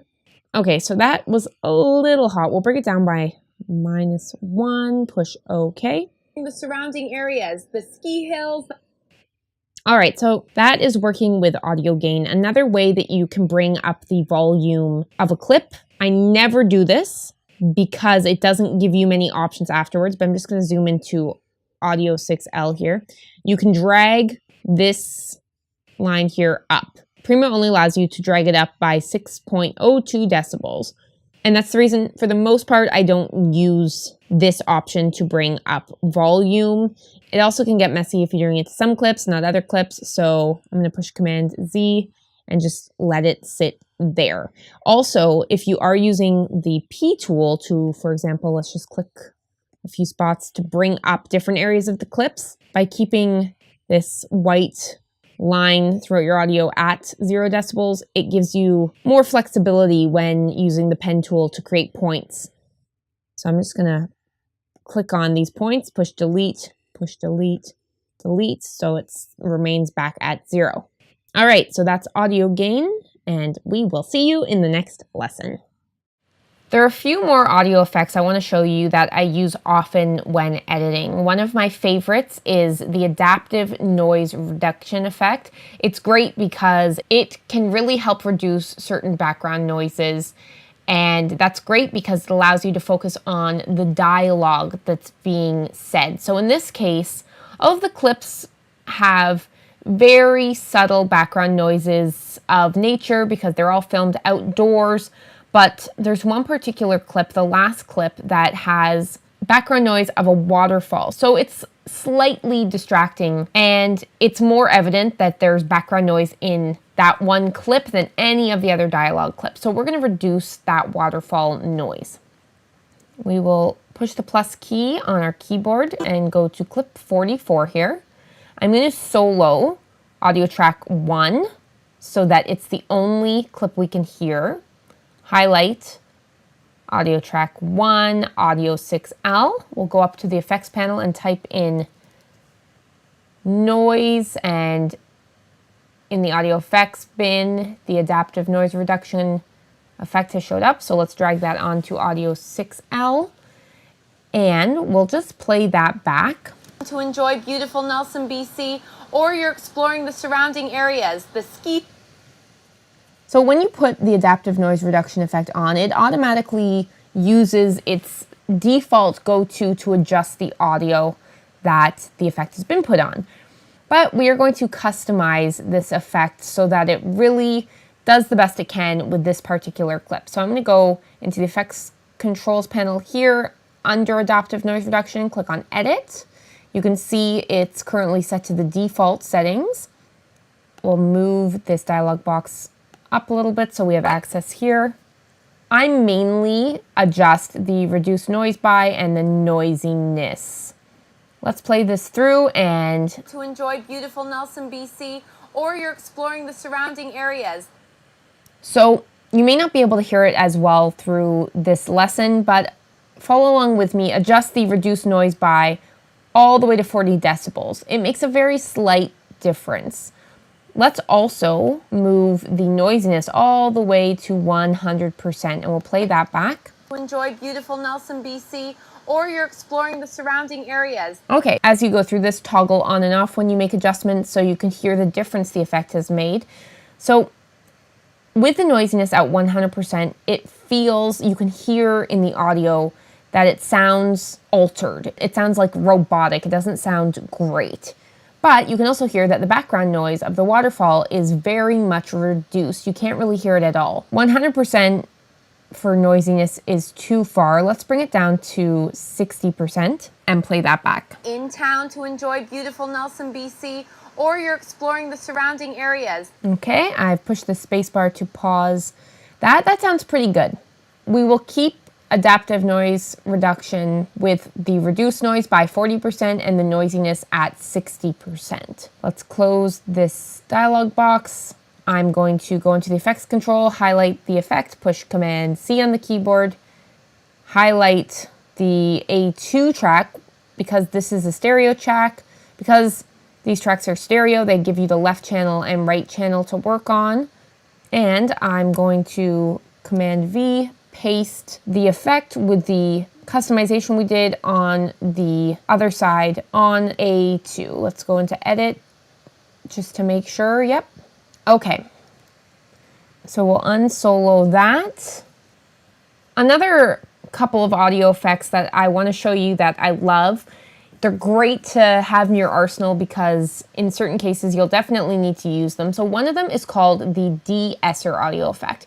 If you have someone speaking and they're very SC or slightly speak with a lisp even, when you use the de-esser effect, it reduces that SC sound. So let's go into the effects and type in de-esser. So it's right here. We'll drag that down onto the first audio clip, the audio 1L on A1 track. And we will play that back. Welcome to beautiful Nelson, British Columbia, where people come for a visit and end up buying a home. We'll go into the effect controls on the right here where it says de-esser and click edit. This place offers everything from incredible ski and snowboarding hills to the best local beer you're ever going to try. Let's go explore. And we'll keep it at about -40 right now because in this particular clip, the host isn't overly SE. But what you would want to do if you did have dialogue where the S sound is really standing out, you would use de-esser and you would adjust the threshold until it sounded less SE. So I'm going to close that dialog box and delete the de-esser. Another audio effect that definitely comes in handy in certain audio situations is de-hummer. There we go. I'll put this again on audio 1L. This is great for removing background hum noises. Let's go into edit. What you would do is Best local beer you're ever going to try. Let's go explore this beautiful hidden gem. you would adjust these points. So you'd click on these red curvy pointy lines here and you would move them around, which would adjust the frequency and the gain. You can also drag them down. That's going to really affect the sound of the host's voice in this particular occasion. You can move them up. This place offers everything from incredible ski and snowboard. Again, I know you're not going to hear the full effect of this audio effect on these particular clips because there's not a huge hum noise, but I wanted to show it to you because it's a great audio effect to use if you do have a hum that you need to remove or reduce. I'll close that, delete the hummer. Another effect I love using, particularly if there's dialogue being spoken and the speaker hasn't had any liquid in a while, and you can kind of hear that spit noise when they're speaking. That's something that drives me crazy. It's a personal pet peeve when it comes to editing dialogue. And in most cases, if you're working with professional dialogue, hopefully the person speaking on camera will have water with them so that if that spitty sound happens while they're speaking, they'll have water to quickly correct that. So to reduce that crackly clicking sound that can come when people don't have moist mouths when they're speaking is automatic click remover. So let's put that on audio track 1, audio 1L, go into edit. You would adjust the threshold, toggle the effect on and off so that you can hear the difference. It's a pretty simple effect to work with, but it definitely comes in handy. I use it whenever that sort of spitty noise happens when someone's speaking, and it really, really helps. So I will delete that. So those are some of the effects that I use on the regular to make my audio sound better. I also put very small fades on all of my audio. I'll show you why. Let's go to this part of clip 12 here. Listen, so you can see here in the timeline that there's a cut here. Let's zoom in. There's a cut here. I'm going to play that and listen. It doesn't sound completely smooth. We're gonna try. Let's go explore. You can hear that the host breathes and you can hear that it's a cut. So with my cursor in between that cut, I push Command-Shift-D, and that creates crossfades on the audio. Let's drag those crossfades as small as we can. And now listen again. Let's see, when you put the fade, the cut in the audio is much less noticeable. You can also go to the crossfade, hold down Shift on your keyboard, and then drag out one side of that fade. So that works for this clip. I'm going to hold down Shift and drag out the audio fade on audio track 2 as well. I also like to, at the beginning of every clip, have a fade. So again, we'll go to the beginning of the clip with a cursor here and Command-Shift-D. We'll drag that fade so it's not completely this small, but so that it fades up like so. We'll do the same to audio track A2. A3 and A4 don't really matter. We're not using those clips. We've got them on mute. We'll go to the end of audio 1L. In some cases, when you're pushing Command-Shift-D, watch out for this because it can happen without you even realizing. If you have the audio track highlighted when you're pushing Command-Shift-D, it will also affect the end of that track like it did in this case. In this case, it works fine, but just be aware of that because sometimes when you have audio crossfades on audio tracks, the audio from the first half of the track will bleed into the second half and overlap each other, and it kind of sounds funny. So we will go to the next dialogue here. Again, with the cursor at clip 43, audio 5L, push Command-Shift-D. And you actually have to click on the timeline here, Command-Shift-D, there we go. The first time it didn't work because I didn't have the timeline clicked. We'll drag this audio fade down. If you're a hiker, then you... Let me show you an example of putting this audio crossfade in between two audio tracks without reducing the size of the fade. Command-Shift-D. Oh, we gotta highlight the timeline, Command-Shift-D. Okay, so see how long this fade is? Let's play that back. See, Nelson has trail. Did you hear there? Nelson has... This audio is fading into this audio and vice versa. So they're overlapping a bit. That's why it's important to adjust the audio fade for each clip to make sure that doesn't happen. Nelson has trails.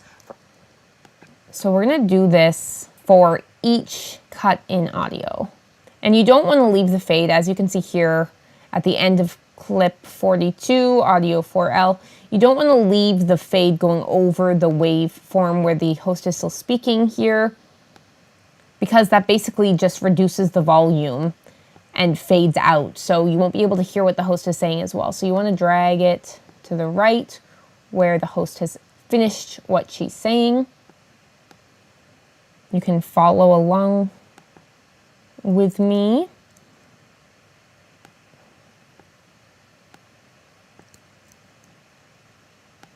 See how this particular audio fade only shows up on the left side of this cut? What I can do is highlight it and drag it over to the middle. I'm going to copy that fade, go to the next part of the cut and paste it. Because it's a very small fade, we'll also go to the end of 34 and push Command V to paste that fade again. We'll go to clip 44, Command V to paste that fade, and we'll do the same thing on clip 44.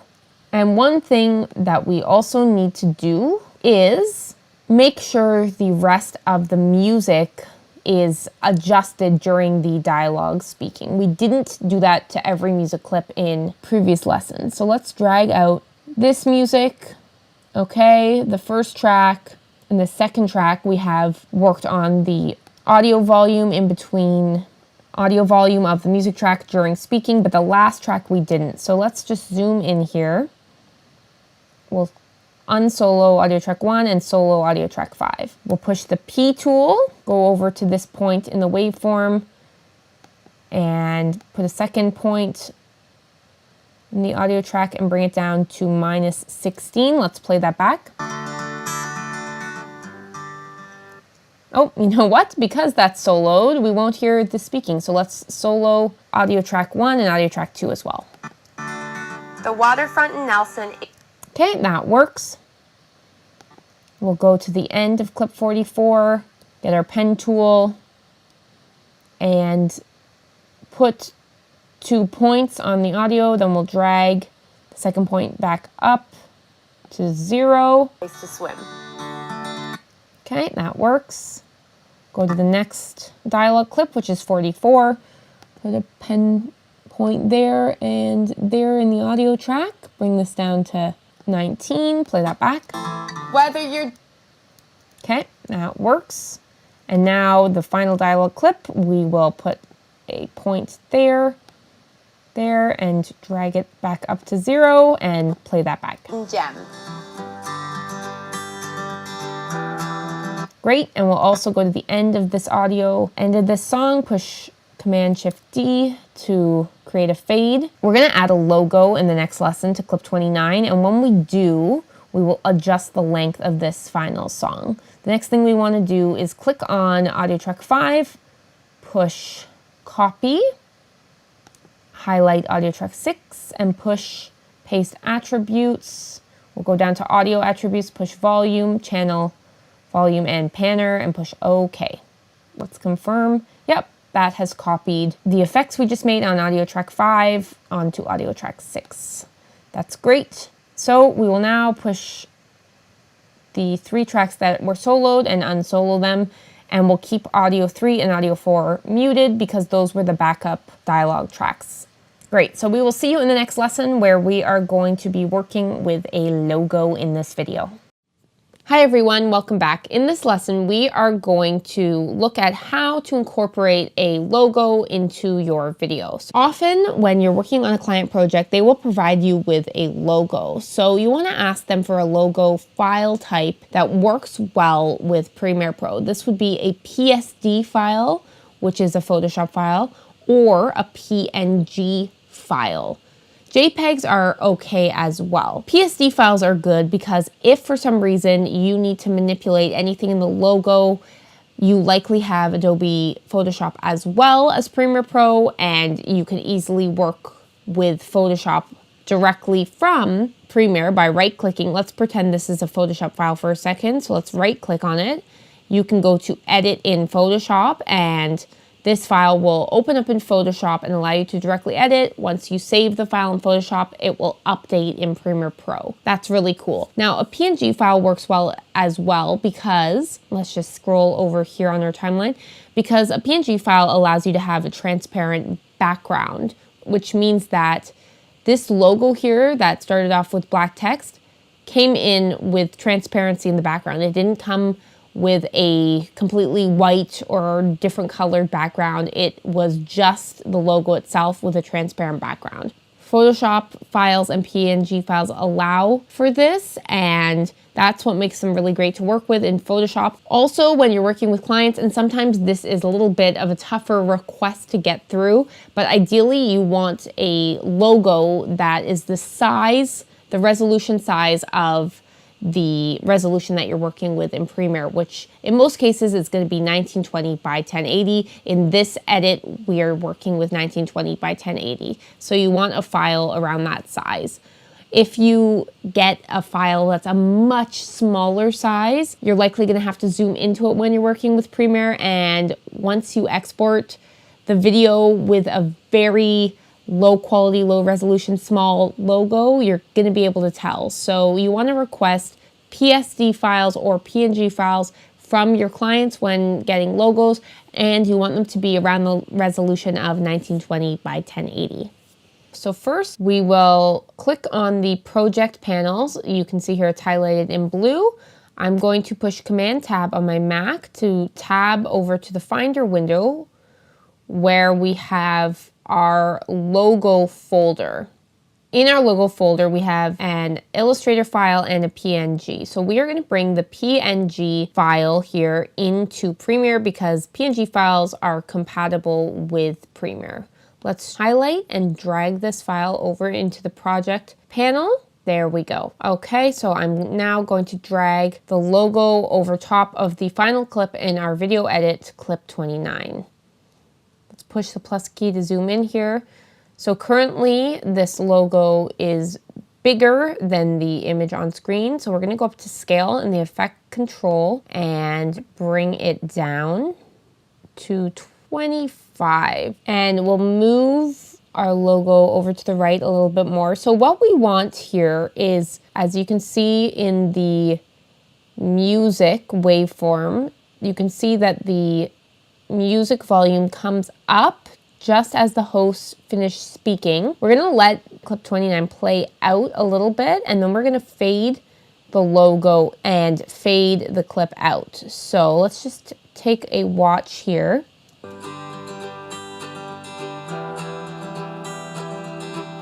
We'll stop it right there where the beat is. Let's drag the logo out. We're going to drag the right side of the logo longer as well. I'm going to click on the logo file here that's on track V3. Let's drag effect control over so that we can see what's going on the side here. And let's click this toggle animation button on as well as the position button on. So that's going to create these keyframes that you can see over here on the right at the beginning of the logo. Let's play through. Okay, where the beat comes up again, we will add another keyframe and let's scale that to 30.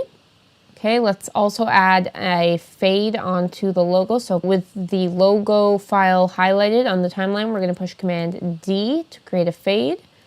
Okay, let's watch that back.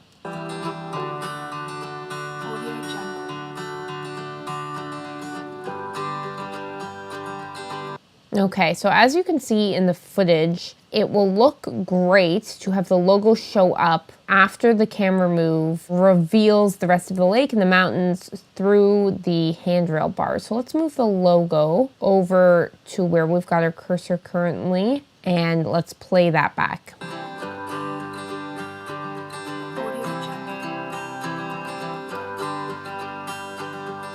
Okay, so the footage starts to move a little bit close to the end of it. So let's bring our cursor to where the logo begins with our clip 29 highlighted, and we're going to drop down opacity. We're going to push the add keyframe button here, and let's scrub to where right before the clip starts to kind of shake here. So right about there, we're going to add another keyframe and bring the opacity down to 0. So what's going to happen here is as the logo starts to show up, clip 29 is going to fade. We're going to bring the right side of the logo in. Let's play that back.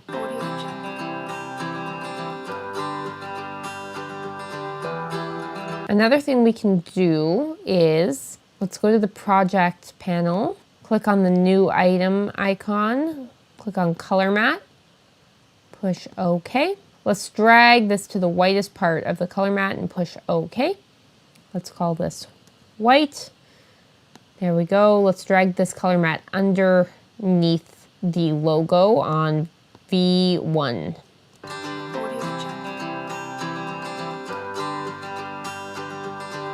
Okay, so I like that more. I like it fading to white and showing the logo.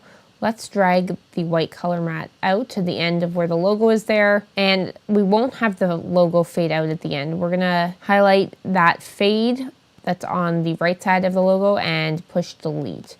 Okay, so that's how the video will end.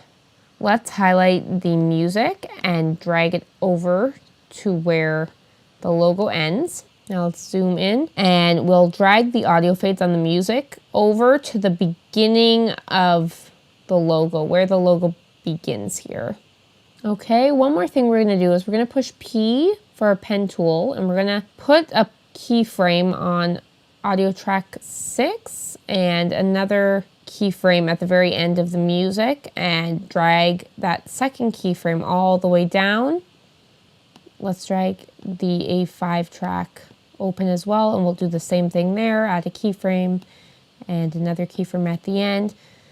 By adding these keyframes, this will help the feeling of the video come to more of an end. So let's play that back. There we go. Okay, great. So that's how the video will end. That's adding a logo. Sometimes it's nice to add the logo to the beginning of the video as well. So let's try that out now. We've got our logo here in the project panel, the Discover Nelson logo. We'll drag that down over the first track here, and we will highlight the Discover Nelson logo on track V3, and we'll bring that down to 25. So with this logo at the beginning of this video, with the clip starting out black and then revealing the mountains, you can't see the logo because the logo is also in black text. So what we're gonna do is make the logo color at the beginning white. Let's go up to our effects panel and type in invert. And we're going to click on not the audio effect, but the video effect, invert, and drag that effect onto the logo. And as you can see here, that has inverted the color of this logo, so it is now white instead of black. It would be really great if as the mountain is revealed, the logo starts to move off screen. So now we're gonna do that. Let's just drag this logo so that it matches up with clip 1 here. We're gonna use our arrows for this, so we're at 0.20 seconds.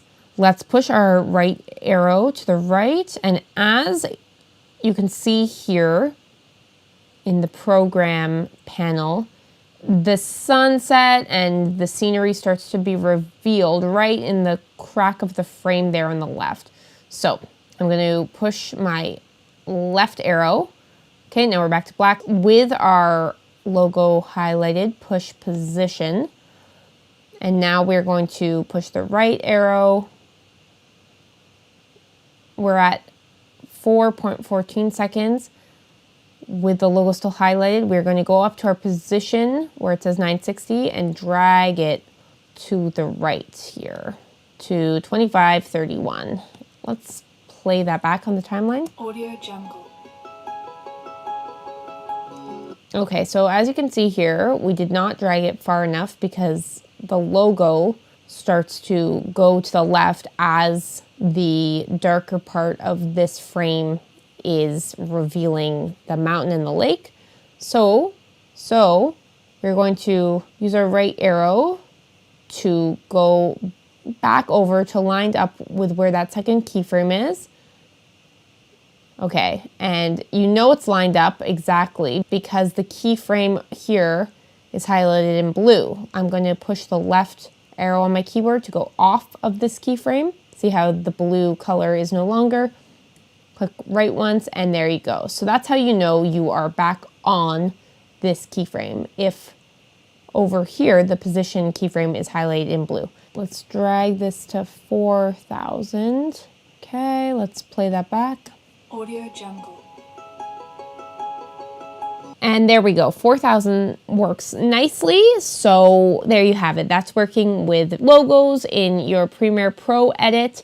In the next lesson, we are going to create a lower third for your host. We'll see you in the next lesson. In this lesson, we are going to make a lower third title for our host. So we're going to have the lower third title show up in the frame here.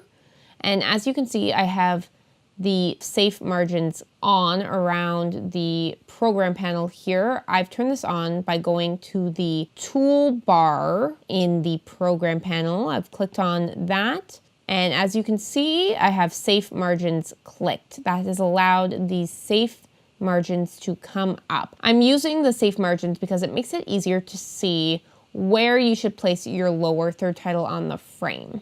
So let's go up to File, New, and we will click on Legacy Title. We'll call this Title 1, okay. If you can't see anything on the frame here, that's likely because you haven't clicked the Show Background Video icon up here, which is the little eyeball in front of a film strip. So I'm gonna click on that, it's highlighted in blue, and there we go. Where my cursor was on the timeline is exactly where this frame will show up.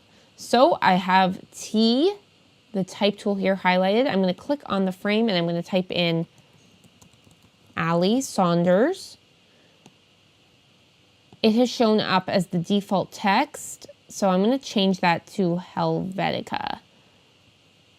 You can do that by just typing directly into the text font family search here. Change the font style from light to bold. And I'm going to go down to the fill type, the color, double click on that, and bring it all the way down to white. So the hex number is FFFFFF. Push OK. Let's click on this selection tool up here, and we will drag this over and up a little bit. Let's push back on the T, and we will highlight the text here, and we can do some cool stuff here, like go to kerning and drag that to the right, and as you can see, it drags out the spaces in between each letter, so you can make your text look a little bit different by doing that. Let's type in 5 there. Okay, you can choose to slant your text one way or another. I'm going to push Command Z to undo that. You could create a shadow, as you can see here. You can click the shadow box, and that's created a slight shadow behind the text. If you go to opacity, it's at 50%. Let's drag that to 100. Now you can see the shadows become thicker behind the text. You can also move the distance. That allows you to have the shadow go really far one way or not so much. So let's make the distance 5. Okay, there we go. I actually don't like shadow, so I'm going to unclick shadow. And there we go. I'm going to push X here. The next thing we have to do is go to our project panel, and there we have title 1 created. I'm going to drag that over clip 12 here on V3. We'll zoom in. And it doesn't perfectly match up with the safe margin. So let's highlight title 1. Go to position, and we will drag 540 down to 640, and we'll move it over just a little bit so that it falls within the second frame of the safe margins. I'm going to now go to the project panel and go into settings and turn the safe margins off. See how that looks. Okay, that looks good. The next thing we're going to do, we will drag the title file over so that it ends where clip 13 begins. I'm going to highlight title 1, and starting at the beginning of title 1, I'm going to use my arrow key to go over 10 frames. So 1, 2, 3, 4, 5, 6, 7, 8, 9, 10. I'm going to go up to the effect controls, click position. Now we're going to go back 10. So we're going to use the left arrow key, 1, 2, 3, 4, 5, 6, 7, 8, 9, 10.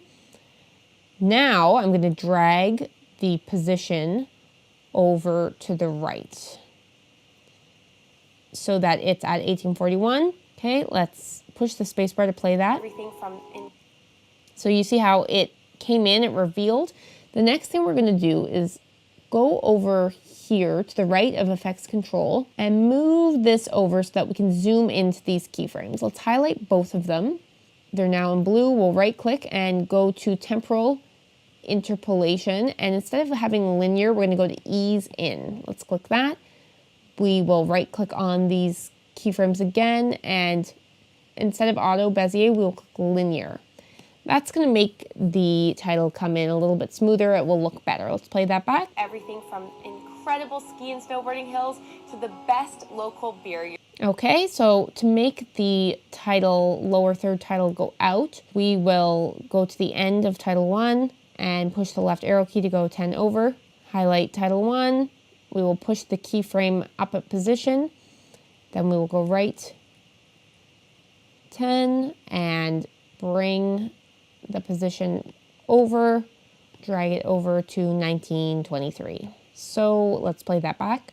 Beer you're ever gonna try. There we go. So that's creating a lower third title. I'm just gonna bring that down. And that looks good. In the next lesson, we are going to export this video so that it's ready for final delivery. So I will see you in the next lesson. Okay, next I'm going to open up Adobe Premiere Pro, and I'm going to click on the new project tab here.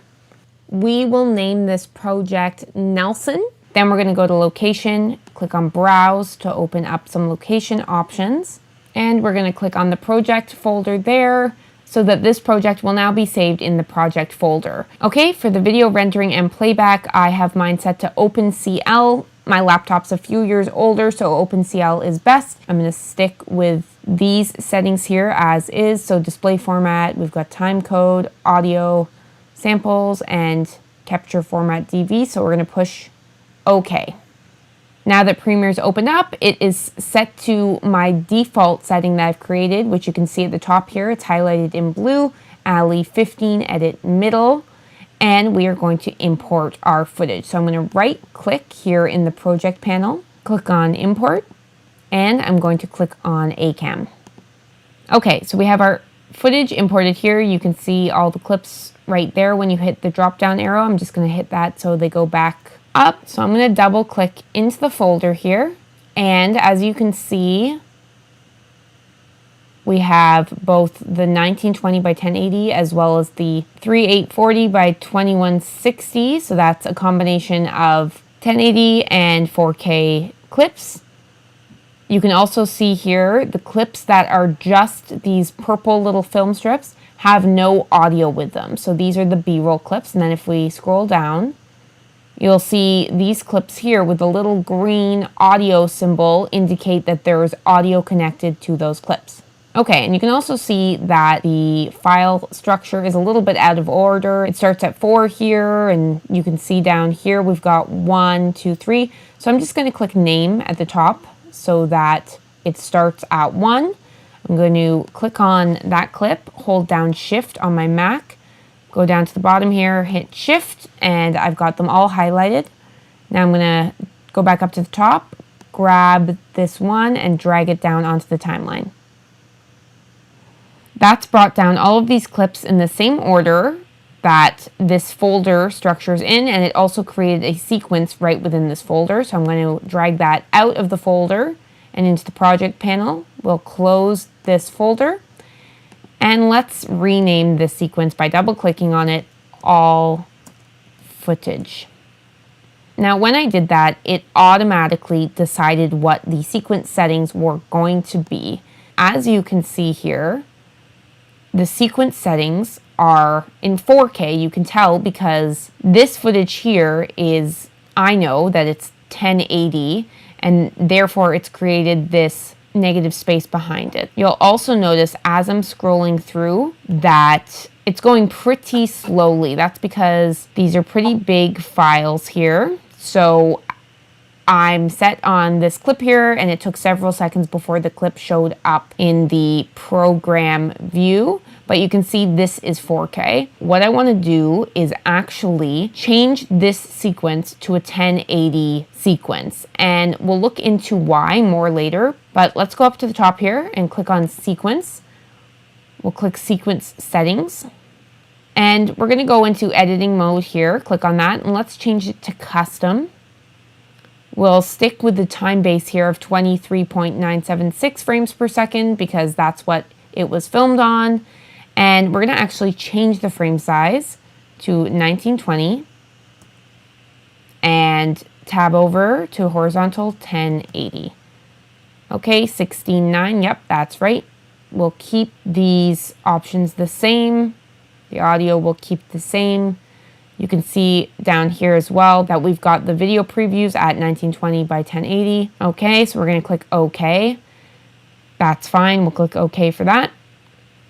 So now what it's done is it's actually zoomed in all of the 4K footage, but all of the 1080 footage fits to screen.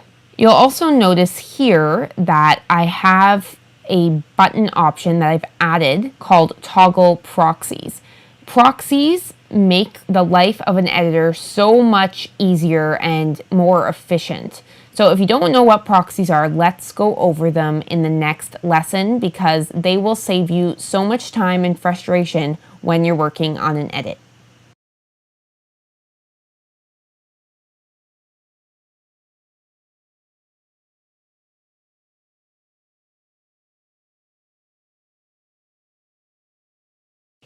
Hi everyone, welcome back. In this lesson, we are going to export this video. So the first thing I'm going to do is click on the timeline, push the minus key, and I'm going to highlight all of the clips that I've used in the timeline here, as well as the audio. Let's just drag that up.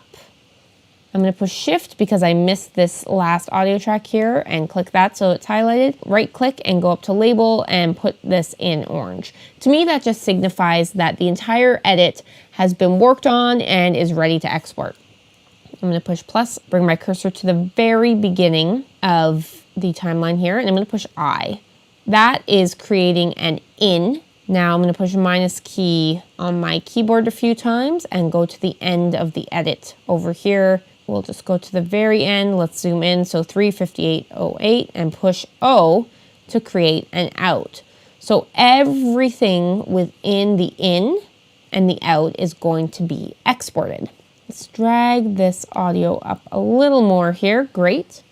I'm also going to change the name of this sequence from rough cut. We'll click on it up here in the project panel to final video. Click off that. Okay, that's great. Before you export your video, watch it over in its entirety once to make sure you're happy with it. And if you are, then you are ready to export. So I have a few audio tracks muted simply because they were the default audio tracks. A8 here does not need to be muted, so I've clicked on the M to unmute it, because that is the stereo part of the music. Okay, so the only two tracks I have muted are A3 and A4, which were the backup audio tracks. And as you can see here, I'm going to push the plus key to zoom in on the keyboard.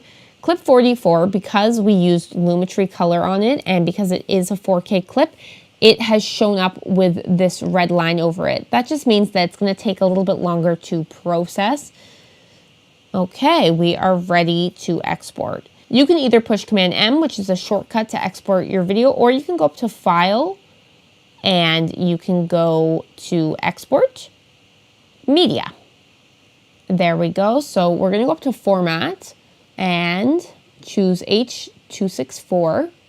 So with Match Source High Bitrate selected in our preset, and next we're going to go to Output Name where it says Final Video. We're going to double click on that, Final Video, and it currently is being exported to the project folder, which we don't want. So let's click here and click on Nelson.